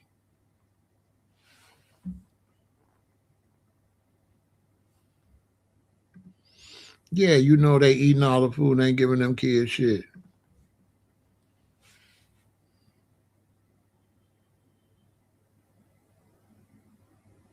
Now you can't rent over there if you're not one of them. You can't live over there if you're not one of them. Only Yeah, you can't live over there if you ain't one of them.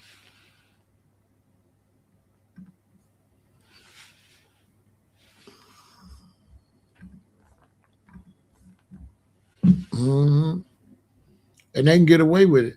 The only people they ever watch in this world is Black Americans. Foundational Black Americans. We the only ones they watch. That's how you know we the holy people. We the real holy people. Not no Africans, not nobody. The real holy people is the foundational Black Americans. We the stone that the builder refused. Remember, it say the stone that the builder refused become the head cornerstone. The blacks in Africa rejected us. All the people in America, indigenous people in America rejected us. Whites all around the world reject us. Hispanics, everybody copy us. We number one in the world, but we get treated the rest. Everybody want to dance like us, sing like us, do everything like us, steal our stuff and flip it, make it their stuff, but it really be ours. All of them. Everybody on this planet copy foundational Black Americans. The foundational Black Americans are the number one people in this whole world. Set all the trends and everything. The people that was in slavery here and mistreated here. That's a fact. We the number one. We the Muhammad Ali's and the Diana Rosses and the James Browns and all that. That's us. We the most famous people in the world. There's nowhere you can go and name person to person with me and name as many famous people as I can. I don't give a damn where you at. It ain't not one country or race, including blacks in Africa, can name person for person that's world famous like we can. That's a fact.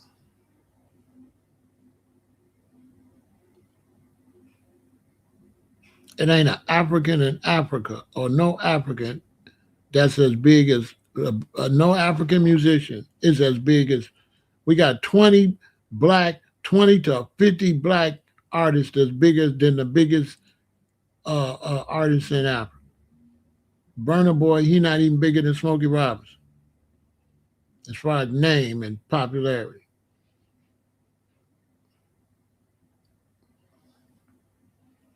He ain't nobody. And Bob Marley too. Bob Marley way down the list. Bob Marley ain't bigger than no Diana Ross, no James Brown, and none of that.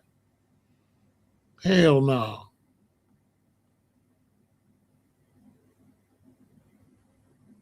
He way down the line. He don't got that kind of long-term reputation like that. He was singing like them. He was following them. He said, "Play I on the R&B. I want all my people to see." He want to be on the R&B station.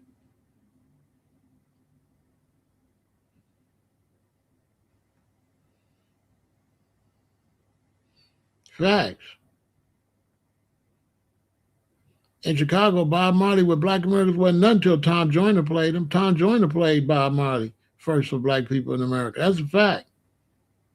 I knew about him, but black Americans don't know about no damn Bob Marley. Black Americans don't be listening to no damn Bob Marley. They could give a damn about Bob Marley. He ain't nobody up here. He ain't nobody in America. He ain't no Dr. Dre or no Snoop Dogg or no Jay-Z or Nas or no. He ain't no Lou Rawls or no Diana Ross or no Aretha Franklin or James Brown. He ain't none of that. He ain't that. He ain't that. Not even close.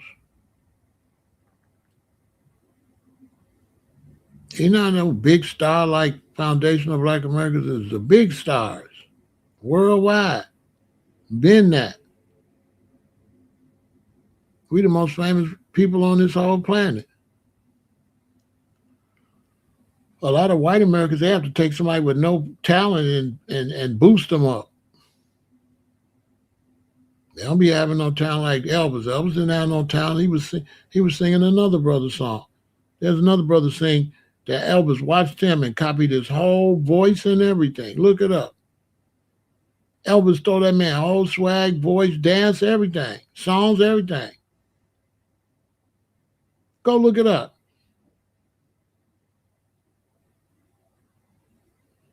Go look it up. Elvis copied dude's whole voice, dancing, everything. He sounds just like the brother. Exactly. Look it up.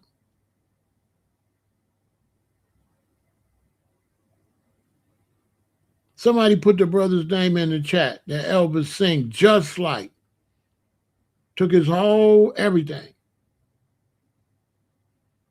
I ain't talking about the brother that wrote for him. Another brother wrote all that stuff. Now I'm talking about the brother he copied. It's two blacks responsible for him. One that wrote all that stuff, but the other one, he took his whole style from. The way he sang, danced, and everything to the T. The voice, everything. Copied his voice and ventriloquist style. Took dude's whole everything. And then had another black man write all the hits for him. Otis Blackwell. Otis Black took Otis' whole style. Now it was Otis. It was Otis. Go watch a video right quick of Otis Blackwell.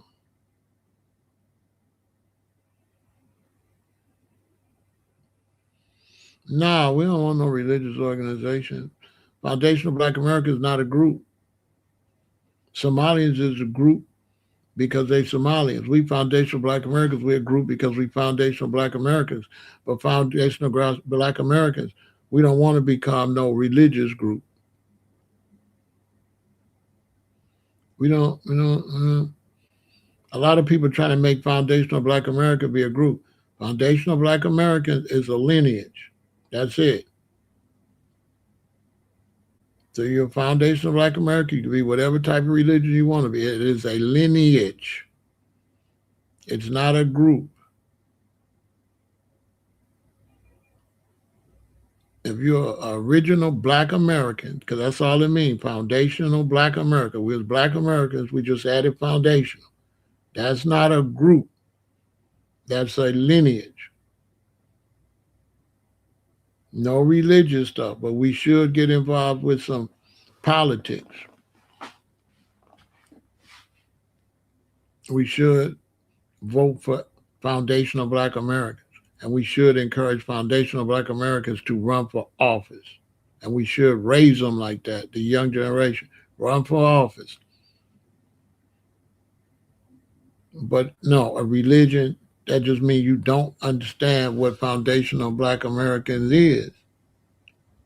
When you say create a religious organization, Foundational Black American is not an organization. It's a lineage. A lineage just connects you to your ancestors.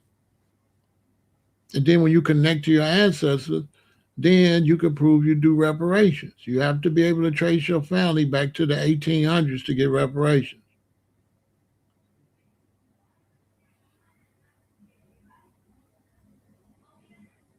It's just your lineage. Who's your family? How long you been here? That's it. That's it. That's all Foundational Black American is lineage, lineage, lineage, lineage, lineage. That's it. We're not a group. You don't have to believe the same things because it's not about belief. It's about who are you? What's your lineage? What does it trace back to? If you can trace your family back to the Revolutionary War, then you and your family are Foundational Black Americans. And they keep wanting us to be a group. We're not a group. We're not a group.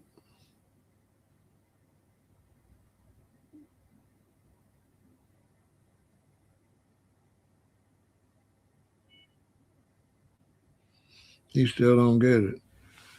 He still don't get it.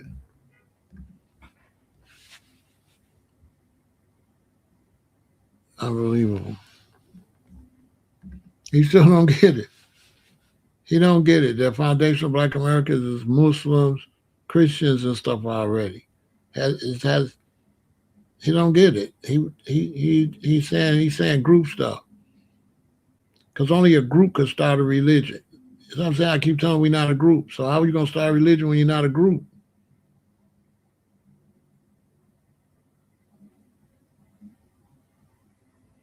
How you gonna start a religion when you're not a group? What do lineage got to do with religion?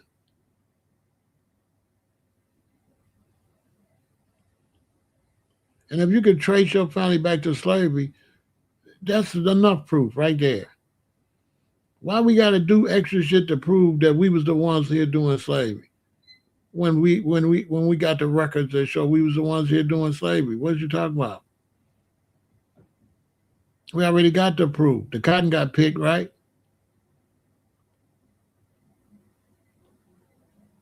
We already got the proof. There's more than enough evidence about slavery. Overwhelming.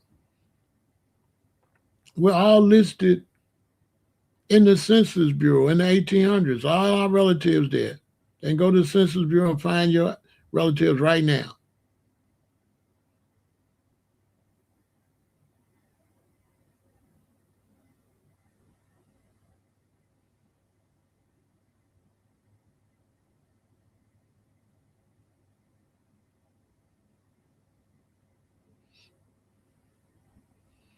I'm tripping.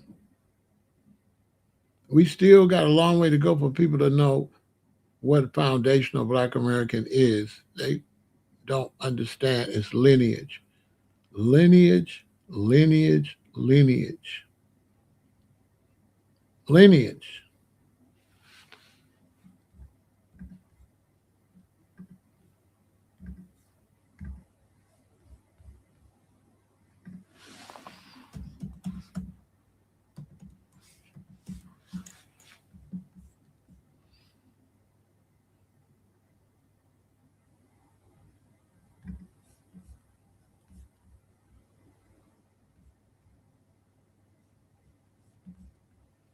They don't even know what delineate means. Delineate. Describe or portray precisely. That's what we're doing. We're delineating. We're describing precisely who we are. That's it.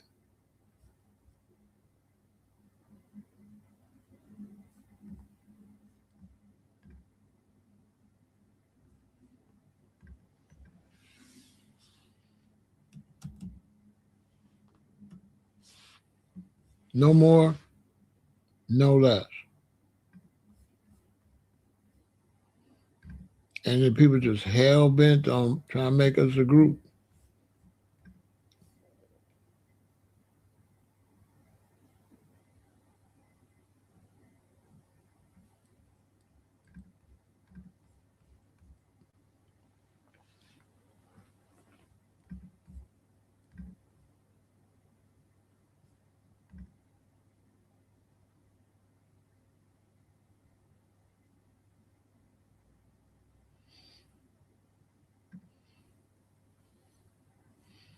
Exactly.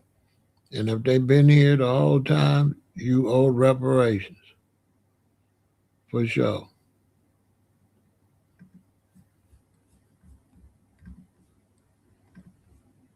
No ifs, ands, and buts.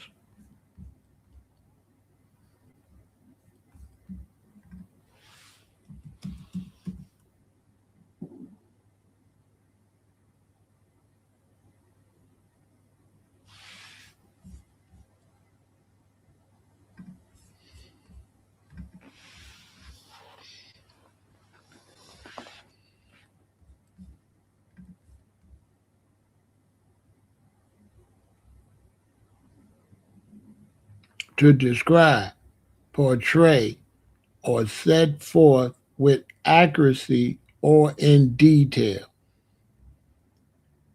So we are accurately describing as our people that been here. We did not come from nowhere, and we've been here the whole time. Okay?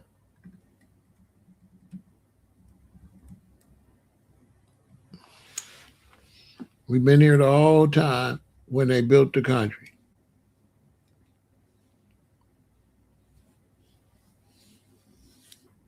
Whether you was a freeman or a slave. Because the country was a country in 1776, but slaves was coming over in the 1500s and 1600s. Before the country was officially a nation. They would still have slaves. George Washington had slaves. He's the first president, right? How you have slaves when there wasn't no country? George Washington had slaves, right? The first president. That means slavery was here from the beginning. Am I correct? He the first president. Wasn't no nation until you had a president. Why the first president had slaves?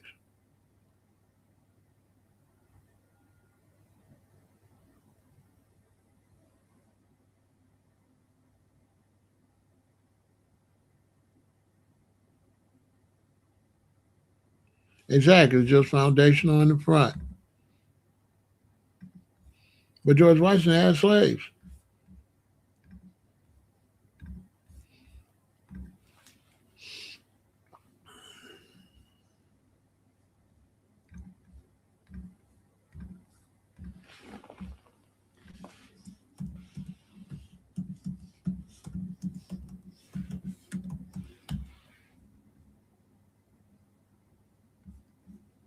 Sure did.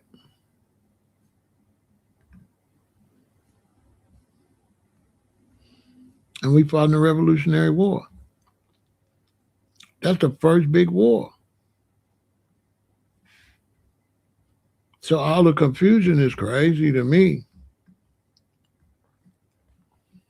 You know, all the confusion was nobody. It's like, come on, man.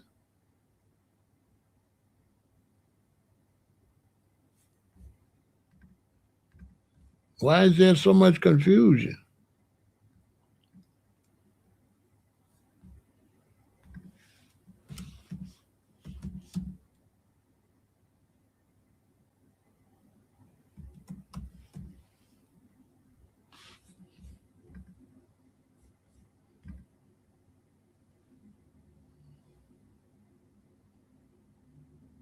Make it make some sense.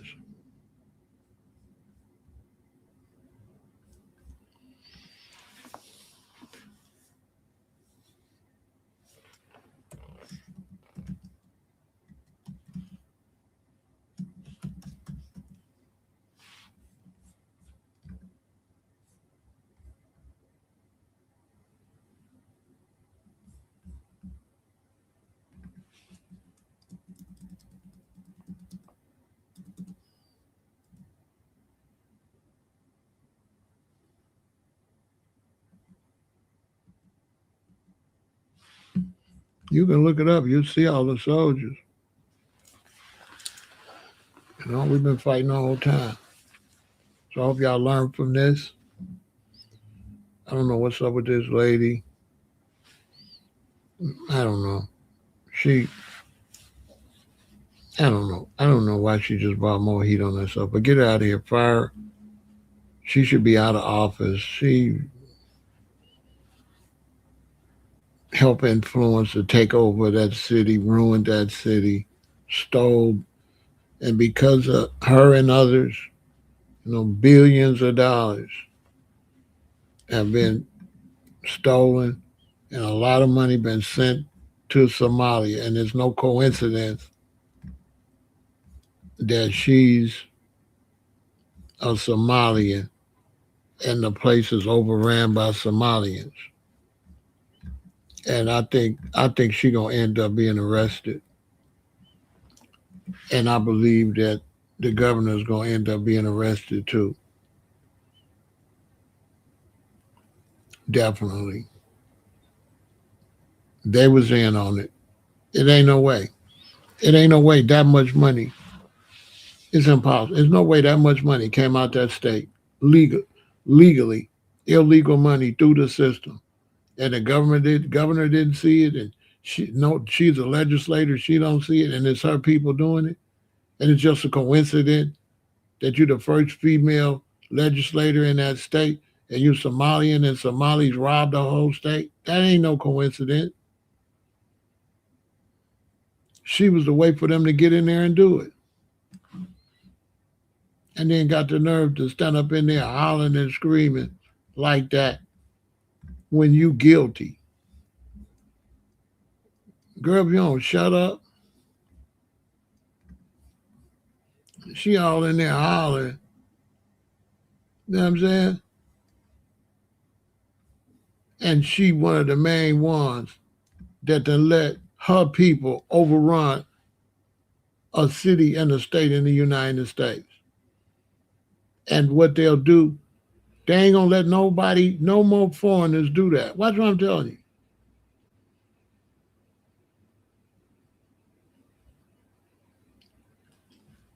They're gonna end that. You're gonna have to watch them change the law. Your family gonna have to, they should change the law. Your family need to be here for a certain period of time before you could take an elective office. I'm gonna tell you. You can't be no second generation or no third generation American and be no damn politician. That got to go. Like that guy running New York now. That man ain't supposed to be running on New York. Who is he? He not even a thorough American like that. He ain't got no blood in the soil or nothing like that. Just let anybody come over here from some foreign country, some foreigner, and just jump into politics and be the mayor of the biggest city. Come on, man. When there's Americans that been here for generations, that's supposed to be their job. And that go for the white Americans and the black Americans. If you're a heritage white American or foundational black American, we need to stand up and let this country know that no, you got to put us in these positions to run this country. Can't no Johnny come lately come over here and tell the families what to do. They've been over here the whole time. You got the right to come over here, but you ain't got the right to run nothing. You just got here. Where they do that at? Name me a company you could come into a company and you just the president.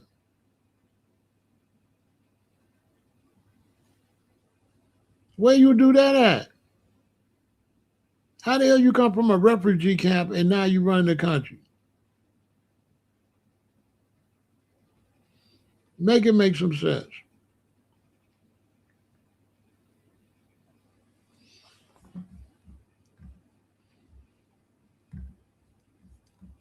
All right, start. Thanks for watching. You know what I mean? Support the channel. And man, you can't make this kind of foolishness up. I ain't gonna lie. If they don't get it together in this country, if these white Americans that run this country don't get themselves together, they're going to lose this country. And on the side note, you heard that Putin told all the Russians to come on. What's that about?